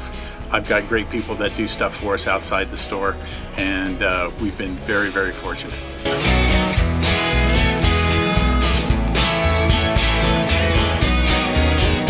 Our service is impeccable, and we just keep trying to get better every year. We can do online stuff for your teams, as well as, like I said, the screen printing, the embroidery. We also have 3 women that do extra sewing for us, like tackle tool on uniforms, or the bling or rhinestones for different shirts for the ladies. That's why we have certain racks just for certain schools, and the fun about that is that it turns into other schools that may come in here that aren't as close, that we can do stuff for them as well. We've had very, very good customers throughout the years, and it's just been a blast.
Doesn't it look like I am ready? I am always ready. I have been ready since first call. I am ready. Roll. We're back to the Inland Sports Show. Here are your hosts, Pep Fernandez and Jeff Gorham. Welcome back to the Inland Sports Show on Fox Sports IE 1350 AM. This segment brought to you by Spoiled Quick Quality Oil Change. You can spoil yourself and your car. Probably the best decision you're going to make today. Get your oil changed at Spoiled. Change your outlook on life. Driving around knowing your car's going to be going strong for the next 3,000 or 5,000 miles. But only if you get your oil changed at Spoiled. It's off the 215 freeway. It's located right there off of Alessandro Boulevard. You can't miss it. It's wonderful. Spoiled. Quick quality oil change. Hey, did you know this? That Folsom and De La Salle are playing. Yes. That's a big, big high school football game. That's a huge high school football game. Folsom is kind of the one. If De La Salle's 1A, Folsom from the Sacramento area is 1B, right? So, and I think if you look at the national rankings, they're almost the same. I want to say Folsom might actually be a spot or two ahead of De La Salle. They are a spot ahead of them, I believe. It's preseason, though. Like, it really doesn't mean, the rankings really don't mean anything right now. But, yeah, you're right. It's Thursday night. We've got high school football. Folsom taking on De La Salle up in Northern California. And I know if you're a fan down here, you're like, I don't really care. But one of our local teams, I'm looking at you, Centennial. I'm looking at you, Cajon. One of our local teams could see De La Salle or Folsom for a state championship at the end of the year. They could. They could. So I'm just saying, remember this day when you're like, hey, remember when Pep and Jeff were talking about that Folsom De La Salle game? What were they talking about that game? It doesn't even matter. That's Northern California. Oh, it matters. Oh, it matters because one of our teams might see those schools, one of those schools, in December for the state titles. All right, it is week 0. No high school football tonight for our Inland Empire schools per se. But a full slate come tomorrow night. Not everyone, though, plays in week 0. Kind of a diet version of high school football. I know like the Redlands schools. Redlands, Rev, Citrus Valley. They all have week 0 off. They'll start their seasons next week in week 1. Couple quick notes. Speaking of local football, high school football, the Citrus Belt League and the Redlands schools.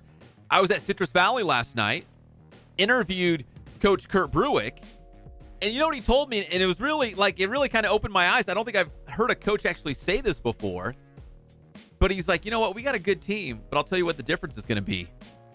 Confidence. He says confidence is dangerous. If you believe you can do something, he's like, who knows where we could take this team this year? Wow. You know what I mean? I'm like, you know what? That's right. If you can get your other coaches and your players to buy in, if you have the confidence that every single time you take the field, you feel like you're going to beat the other team, that's very dangerous. Like in a good way. Yes, very much right? so. Very much so. So Kurt Bruick right now, you can hear his you can hear his interview right now on the Inland Sports Twitter account. We're going to have the complete interview. Actually, we're going to cut it in half. We're going to play some tomorrow night in our high school football show on IMG TV, and then again on Monday for our Sports Weekly show back on IMG. So Kurt Bruick with some pretty cool things to say, especially that confidence can be dangerous in a very good way. In a good way. You got to believe. I mean, you can believe to a point, but you also got to be able to run up and down the field and throw a football. But that's true. That's true. Yeah, I mean, no, he's bringing the right attitude to a new situation. He's going to bring a lot of weight. The kids are going to listen to him because their kids, the parents all know who he is. Everybody knows the Bruick family. I think it's a great hire, great step. And I think we talking about that Rev situation. Man, Coach Lunsford's in a good situation as well. He is. And in fact, because we follow him, we're pretty tight with Coach Lunsford at Rev. I love that guy. One of my good friends. Saw him on Instagram today, tweeting out pictures of the new Rev football helmets. Very cool. Two things. My big two takeaways. A couple takeaways. They got the paw print, right? The number. And the number on it. It also says Be Elite on it. And then on the back, the bottom portion of the helmet, it says Revlands. R-E-V Lands. Oh. So Coach Lunsford putting his stamp immediately on the program, trying to make sure people remember, because as of right now, as of this moment, Rev is the program in Redlands, right? Yes. I mean, who knows where Kurt Bruick's going to take the Blackhawks. By the end of the season, we might be saying, hey, Citrus Valley's a state title contender. Who knows? Because of confidence. Yes. It's dangerous. Yes. And Redlands, who knows? They got a new head coach. They lost a lot of players. I think their numbers are down from what I heard. It's just hard to say what's going on at Redlands. But as of right now, Rev, I mean, a couple seasons ago, they won a state championship. Yes, they did. Rev is really good. They've got a great program. They've got a lot of guys back. They're very, very good. So Coach Lunsford making sure people, remind people that, yes, they're still very, very good and relevant. Revlins on the helmets. That's a little different. I kind of like it. I though. like it too. I do. I like the number People. on the side. I thought I saw that today. Can't wait for that Rev against Citrus Valley matchup. It's going to be a lot of fun. All right, we got NFL preseason games going on right now. New England on top of the Eagles by a score of 7-0 as Tom Brady has already thrown a touchdown pass. So that did not take very long in this Super Bowl rematch. Meanwhile, Nick Foles, 1 of 7 for 8 yards. Pull him. He's done. He's done. He's done. Put in the next guy. Wasn't he? Remember when he played for the Rams? Remember they pulled him really quick. I remember here. In fact, I'm going to tweet this picture out because I think might be on this computer right here on my laptop. I have a picture of Nick Foles warming up as the backup QB for the Kansas City Chiefs. Wow. I went to a Rams-Chiefs game because Alex Smith was the starting quarterback for Kansas City. Nick Foles was his understudy. Nick Foles was the backup QB to Alex Smith with the Rams. And I remember thinking, I was standing on the sideline watching the Rams, and I thought, man, didn't even know Nick Foles was with the Chiefs. Here he was as the backup. Then he was Sean Mannion's backup. Yeah. And now he's a Super Bowl champ. Led Philadelphia to a Super Bowl title. But again, I'm just messing with you. He's 1 of 7 for 8 yards. Pull the guy. Bad start. Yank him. Come on. Preseason game. Don't freak out. Did you see the Marlins? Jose Urena was suspended 6 games for hitting old Acuna Matata. He put one in his back yesterday. But you know what? 6 games? 6 games. I mean, it was the first pitch at the bottom of the first. Super intentional. It wasn't like, that one got away or in the middle of a count. It was the first pitch. And it was 97 miles an hour. Was it really? Yes. Oh. Yeah, but the My thing ribs. is, now what are your thoughts on this, Pep? If you're a pitcher and you get suspended 6 games, that's 2 starts, really, or one start maybe. Do you think pitchers should be suspended based on the number of starts they miss? Because regular, everyday positional players, Yasiel Puig, for instance, He got 2 games. Basically, it's kind of the equivalent. But what if a guy gets 5 to 10 games, a position player, and a pitcher gets 5 or 10 games? It's different. But do you unless you're a bullpen guy, maybe that's different. But if you're a starting pitcher like this guy is, yes, it's the same thing. Like Puig going out 2 games, 6 games for starting pitchers, basically the same thing. I just find it But weird. we were talking about, the unwritten rules in baseball, and you got to throw the ball, and hit the batter sometimes. The manager calls for it. The guy, Acuna, red hot for the Braves, right? He was leading off, 3 games in a row with a home run, 5 straight games with a home run overall. Like, unbelievable. He's been awesome. So, obviously, the starting pitcher for the Marlins got the message from the manager, hey, that first pitch, don't miss. Put this ball in his back, right? Donnie Baseball. And then... That shouldn't have happened, though. Barry Bonds didn't get pelted every time you walk the guy that's on fire. You don't. My thing is, get him out. You don't want Acuna to hit a home run? That is then a strike him nuclear out. bomb about to go off, though. You're hitting their best player because he's their best player. Imagine Mike Trout getting a 97 steamer in the back. Not only that, but he came out of the game after that. Yeah. Didn't he? Wait, is he out today? I thought I saw something else. There was an update, it was actually. No, he's worse. back in the lineup tonight. Just in no sense should he have gotten hit. No, he shouldn't have. And if you're so opposed to this guy hitting bombs every single night, get him out. How about that? How about get him out? I'm not too keen on these old baseball unwritten rules anymore. I think things need to change. I think it's silly. I understand guys that give up 3 homers in a game and they get angry and they want to get crazy and throw at guys. But come on, man. Come on. But that's not the baseball unwritten rules is what I'm trying to tell you. Baseball unwritten rules, like if a guy comes cleats up, the next bat, you're going to get hit. That is expected. Yes. Yeah, but being good and then getting hit is never expected. Did you see Urena last night, though? He threw his glove down. He knew something was coming. You don't just throw a pitch and then say, hey, you put your hand up. Hey, sorry. Yeah. But he threw his... No, he knew. He's like, okay, he's going to rush me. Yeah. But he didn't because he was hurting so bad. But everyone else did. Yes. Threw his glove down. Come on. Silly. But I get it. The pitcher's got to do what the manager wants, right? That's got to come from the manager. Do you think Donnie Baseball would do that? I guess. Like, how could that first pitch get away from him 97 miles per hour right in his back? Yeah. The same guy that's been hitting leadoff home runs day after day after day. Yeah, that's pretty crazy. If you don't like it, get him out. I Just get him agree. out. I agree, Pep. I'm with you. You don't have to hurt him. Just get him out. Just get him out. All right, we're talking NFL. We got preseason games going on right now. Patriots already on top of the Eagles. Still 7-zip in the first quarter. Patriots have the football. When we come back, we'll check on that score. We also got the Steelers and the Packers kicking off right now, as well as the Jets and the Redskins. Washington. Yeah, Washington's playing the Jets. That's right. Did you say Washington? Or Or you say Washington? No, that's the one word I don't mispronounce. Oh, good job. On Good for you. purpose. And we also have some cool Notre Dame football uniforms that they're rolling out. Got a baseball theme. They're very cool.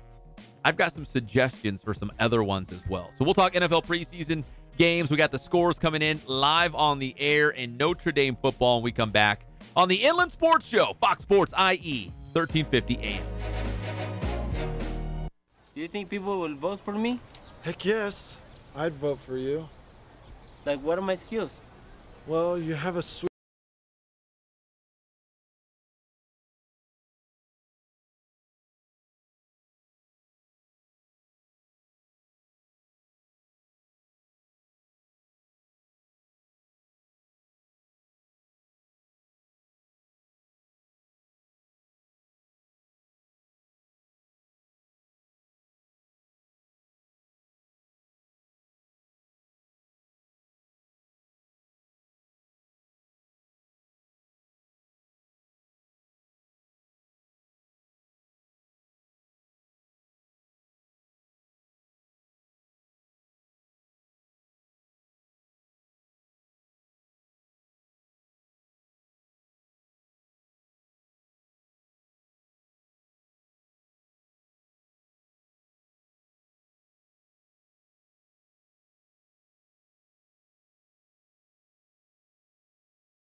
your sporting gear needs. That's Ken Sporting Goods. KenSportingGoods.com is the website. Check it out for yourself off the 15 freeway in Norco. All your sporting equipment and Letterman's jackets and uniforms for the entire team or your company or business. Ken Sporting Goods. All right, in just a second, we're going to have Dennis Brown, the head football coach at J.W. North High School, breaking down their season opener come Friday night, tomorrow night, against Grand Terrace, right down the road from the Huskies. It's also the Riverside TV game of the week, Jeff. So any notes, any information you need from Coach Brown, now is the time. I'm going to say, what offense do you run, Coach? What defense do you run? Who's your best players? Tell me a little bit. Riveting radio, right? Riveting radio. Hey, the cats have been running around in my head. I am ready, buddy. I'm feeling fired up. We got 35 minutes left. I can feel you hit a wall. Yeah. But we get into the commercial break when we're not on the air, and you start screaming and jumping up and down. Because the cats ran around. I told you, every now and then, something pops in my head that I know there's a fact, a story, and it was there. I'm telling you, man. It was there. And Kono makes me crazy. I want to fight him. Because when he gets proved wrong, he goes really crazy. I'm not wrong. And I proved him wrong. You did not prove me wrong. You just made me think of the longer story of that young man, and I know his mom and her twin sister and their brother. I know them all. Because I just pepped you to be on air. That's right. Whatever. We also have NFL preseason games going on right now. Tom Brady does have a touchdown pass for the Pats against the Eagles. We have the Steelers against the Packers. It's already 14-0 Green Bay. Chalk it up to Kenny Clark and that defense. And 17-0 Green Bay. Is it already 17, Zip? Yes. There's Kenny Clark right now. I just saw him. We're watching the game live in the Inland Sports Studio. There was Kenny Clark, the pride of Carter High School. 17-zip Packers. Aaron Rodgers with a touchdown pass. But right now, let's go to the Spoiled Quick Quality Oil Change Celebrity Hotline. Join us live on the air right now. The head coach of JW North. They open the season tomorrow night against Grand Terrace. The great Dennis Brown. Coach Brown, how are you doing today? Hey, I'm great. How are you, Pep? Man, we're doing great. It's so great to hear from you. First off, I want to ask you, I'm looking at a team photo of the football team at JW North. Are you rocking a big mustache right now? I think so. I think I forgot to shave a couple of times, and it's growing out on me. It's a good look. How is the team looking right now as you go into your first game? You know what? We got some nervous times because we didn't get our scrimmage just like they didn't, and, with the fires, and hopefully all those people in where the fire areas are safe and good. But so we're going to find out a lot tomorrow night. So without a scrimmage, how have you had to adjust, Coach? I mean, do you do practices a little different? Do you have like an inner squad scrimmage of sorts? Obviously, you want to be healthy. You want to stay away from the injuries going into that first game. But did you do anything a little bit differently because you did not have the scrimmage? No, to be honest, no. We just, we kind of go, live against each other every day in practice anyways, or as much as we can, with the new rules and that type of stuff. But so we didn't change anything. We just, had to kind of cut back a few days actually with the fires and being limited going out on the field and with the unhealthy air quality and, that type of stuff. But, the kids have been working hard and we're anxious to get started and we'll see, tomorrow night. Coach Jeff Gorham here. Hey, quick question here. What made you come back to coaching? You were living large. You had probably a nice corner office. What made you want to come back to the pigskin? I've always had North has always been home for me, and so the opportunity when it came up was too tough to pass up. I mean, I definitely missed working with kids every day. I mean, I know in my office as a disciplinarian, you see kids, but it's a little different kind of atmosphere in that world. And so, just having an opportunity to work with the kids and this community's always been great. And I've always had good rapport with our kids in the community. And we have a outstanding principal and administration, and the teaching staff is supportive. So it's, just been a good situation right now.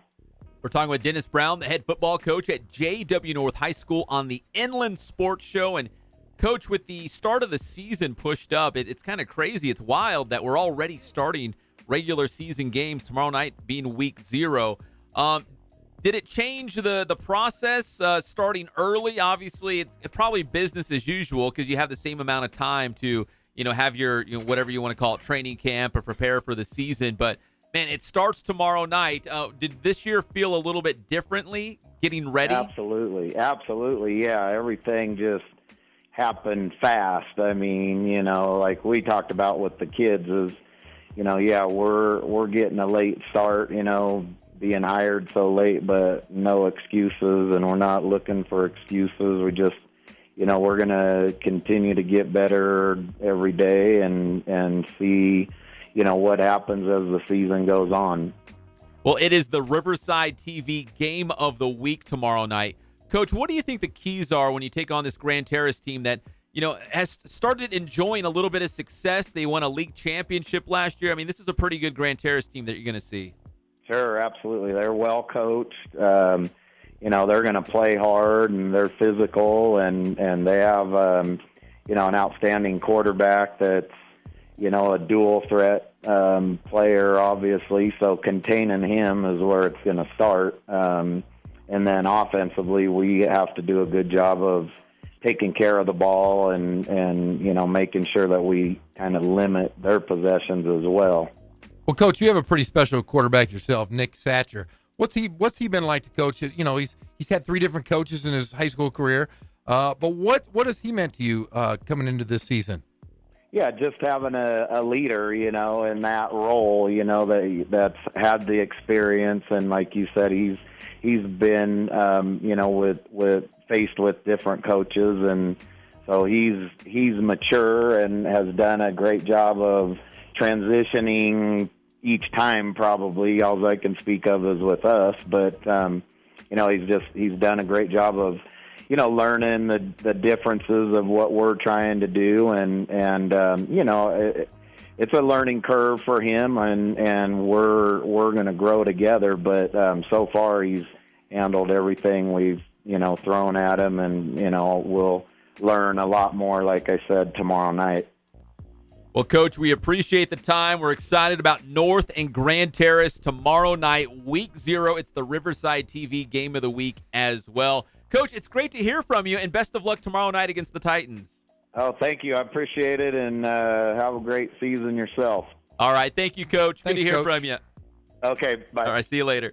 That's Coach Dennis Brown, the head football coach at J.W. North High School. If you're watching us live on the Inland Sports Channel, we got the team photo, which I love the North uniform, because that North blue, if you look at it, it's almost like this navy charcoal blue. You know what I'm talking about? It's like a dark, almost grayish blue, and the uniforms they have on in their team photo, they look pretty sharp. I love that. I know charcoal's very popular right now, the grays and the charcoals.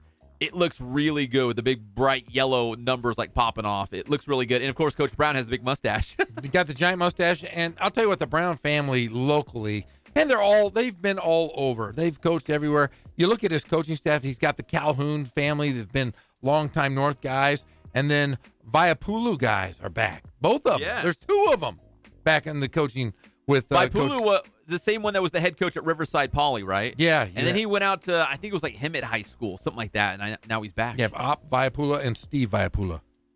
Both of those guys. That was a great coaching staff, and look forward to some big things. I'm excited to see them tomorrow night versus a different look Grand Terrace team. Yeah, it should be a fun game. That should be a great game right out of the gate on Riverside TV. Ghazal Hassan and Jeff Gorham will have the call. When we come back on the Inland Sports Show, we'll circle back to the NFL. We got your preseason scores. Again, the Eagles are taking on the Patriots, Steelers and Packers, Jets and Redskins, plus Notre Dame with some baseball-style uniforms. We'll explain that one as well when we come back on your favorite show, the Inland Sports Show, on Fox Sports IE, 1350 AM. That's it. That's it. Fine.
And I'm here tonight to stand up for the rights of other nerds.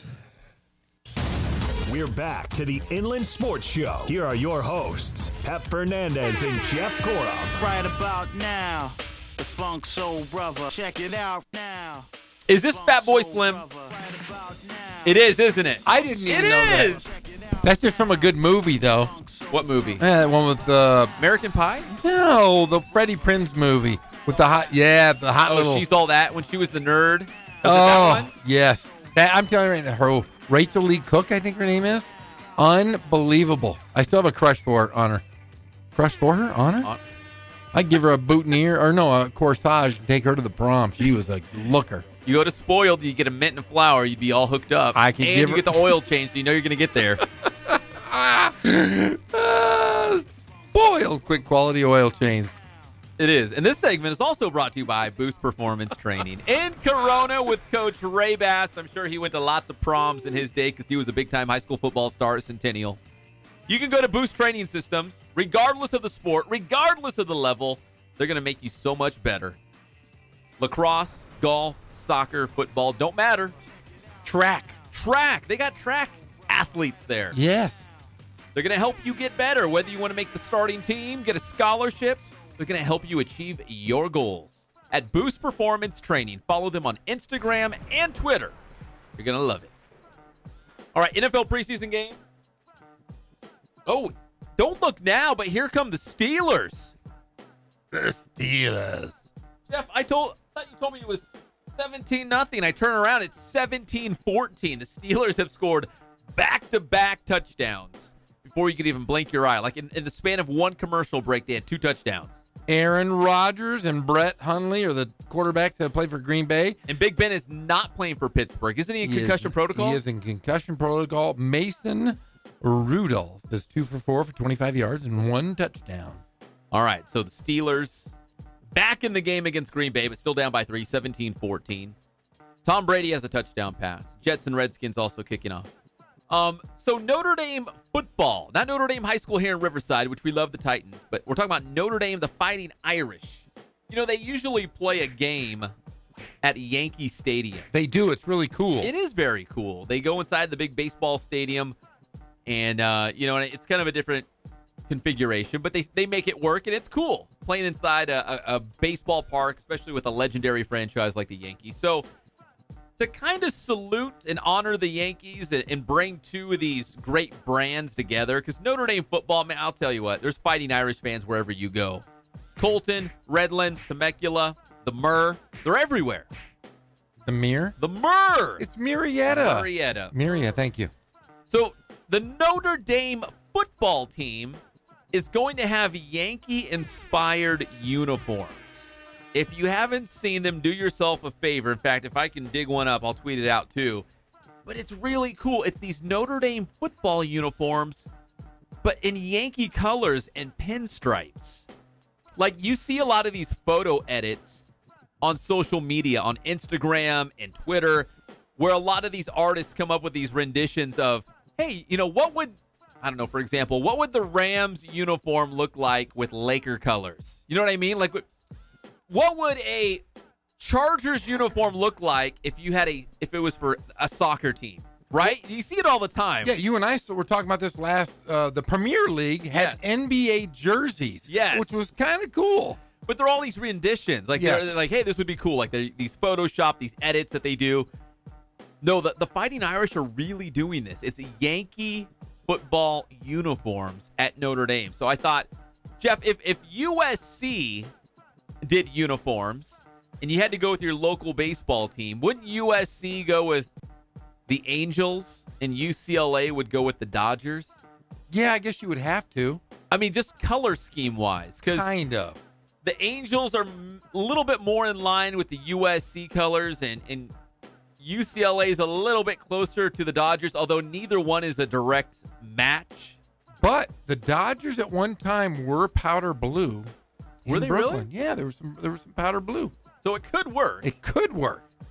Wouldn't that be pretty cool to see USC come running out and they've got like this red and white, like a big angel A on their helmet? No? I think it'd be pretty sweet. What if the Bruins, UCLA, Chip Kelly came running out. Or just on a halo around the top of the helmet. Like right here, huh? And put the big A maybe on where the shoulder pads would be, on the sleeve maybe. Yes. Well, you put the Dodgers on UCLA. No? You want the Dodgers on USC? The Angels on UCLA? No. You know what? Now that I say it out loud, and I hear myself saying it, it makes more sense. Color-wise, UCLA and the Dodgers make more sense. But fan-wise, the Dodgers and SC go together. Westwood goes more with like Orange County, highfalutin, right? UCLA and the Halos. Rich Jeff, yeah. And Rich Jeff. But man, I do. See, I'm a USC football fan, but I love I like UCLA too. Is that? Are you a UCLA fan? No. Or a USC fan? Nah. You're a Southern California guy, though. You got to pick one. No, if you were to pick. If I had to pick. Yeah, holding a gun to your head. You got to pick. Don't pick wrong. Then don't say, I have all these friends that play at USC. Come on. If I had to pick between USC and UCLA, as a fan, right? Like, just as to follow, be a fan of. Yes. I enjoy. You wear a shirt, maybe have a hat. I can't wear the other team. No. So if I went to like a USC versus UCLA game, I had to pick Let's one talk of them. Football. Just football. Just football. And I can't pick the team I actually like, was probably like the Michigan Wolverines. No, we're not talking about those guys. I have to pick one or the other. Yes. And I'm going to the game. Yes. With you guys. You know what? You need Jeff, to what make team an do you allegiance. pick? Football, USC. Greg Holla, who do you pick? Kono, who do you pick? I'll fight on all the way, my friend. I would probably Now pick. you have to stick to this. I would probably pick USC. Oh. Yeah, I probably would, to be honest. Yeah. Yeah. Okay. Fire up the fight song. I probably would. Okay, so you now are a USC fan. I will say this. I've been to both stadiums. I'd rather go to the Rose Bowl than the Coliseum. Yeah, very much. So yes. I would cheer for USC, but I hope UCLA would host the game at the Rose Bowl. Let's do it again real quick. Okay. Basketball, USC or UCLA? Come on, man. Dude, I'll be honest. Westwood. I forget USC even has a team. There you go. So it's got to be But UCLA. I don't like UCLA either. What? I think Alonzo Ball turned me off. Tracy Murray. Okay. Kareem. Who? Kareem. Okay, Lakers, Clippers. Oh, that's easy. Clippers. You're joking. No, that's easy. Okay. If there's only one team that I can't stand, it's the Lakers. Okay. Chargers, Rams. Chargers. I knew you'd go Chargers. Yeah. I don't know why. I don't know why. I'm a 49ers fan, but if I had to pick, I'd pick Chargers. It's kind of hard for me, too, because the Rams left. Remember, Georgia killed me, destroyed me. I used to go to all the Ram games when I was a kid. And then, of course, San Diego. I liked them. It's hard for me not to like San Diego, too. Yeah. I can like them both, I guess, right? And the Chargers need fans, right? The Chargers need fans. Yeah. There is no San Diego. But I can like both Los Angeles teams, right? Different divisions. I have to, man. I have to. The Chargers and the Rams? Yes, I have to like them. Yeah, I don't think it works that way. But it has to. When the Rams broke my heart, I chose the Chargers. And then the Rams came back, and my love came back for them. Rams? You're in a predicament. I'm in a conundrum. Yeah, I don't know. I don't think you can do both. All right, I guess I pick Rams. Would you? Yeah, I have to pick Rams. Yeah, I'd probably pick Chargers. Frank Corral, you know. 49ers and Rams are in the same division, so I can't pick Rams. I wouldn't say I'm a Chargers fan, but I'd pick the Chargers.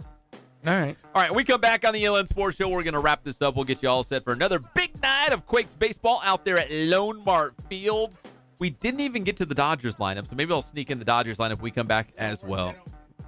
The Dodgers don't play today? It's a Thursday off? Look at Greg Holla. He memorized. There's 162 games in the regular season. Greg Holla memorized every single game. That's why we lean on him for the Dodger talk. We'll be back. It's the Inland Sports Show on Fox Sports IE, 1350 AM.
We're back to the Inland Sports Show. Here are your hosts, Pep Fernandez and Jeff Corum. Welcome back to the Inland Sports Show. We're brought to you by Catalano Motors in Corona off of Temescal Canyon Road. At Catalano Motors, you're already going to save thousands of dollars because they got the best deals in the Inland Empire. Whether you're looking for a car, truck, SUV, minivan, sports car, they got lots of sports cars. So you can be a big-time baller in the IE, rolling deep. And you can go on their website, CatalanoCars.com. That's Catalano Motors in Corona. Mention the Inland Sports Show. Get $500 off. No Dodgers tonight, thanks to Greg Holland. Hey, you want to read the lineup? Go ahead. No lineup. But I do have some baseball scores I want to pass along real fast. Okay, go ahead. The Mets beat the Phillies 24-4. Wow. Finally got a win in that one because the Mets are bad. Also tonight, worth noting, the Rockies and Braves are tied at 2 in the 5th. We need Colorado to lose. If you're a Dodgers fan, lose, Rockies. Also, at the end of 2, the Angels already on top of the Rangers by a score of 6-3. Cole Calhoun has a home run for the Halos. They're starting to play pretty well again. They're turning things around a little bit. Yeah, it might be too late for the Halos. And finally, Diamondbacks and Padres tonight. I know San Diego sucks, but we need them to beat Arizona. Oh, San Diego. You suck. We need them to beat Arizona so bad. I don't think I've ever heard you say that. I know San Diego sucks. Wow. They're not good. No. Okay. Quakes baseball tonight. They're going to wrap up that 3-game series at home against Lake Elsinore. You can listen to it right here on Fox Sports IE 1350 AM. As for us, we'll see you tomorrow, 3 o'clock on your favorite show, the Inland Sports Show. Bye. Bye. Bye. Bye. Bye.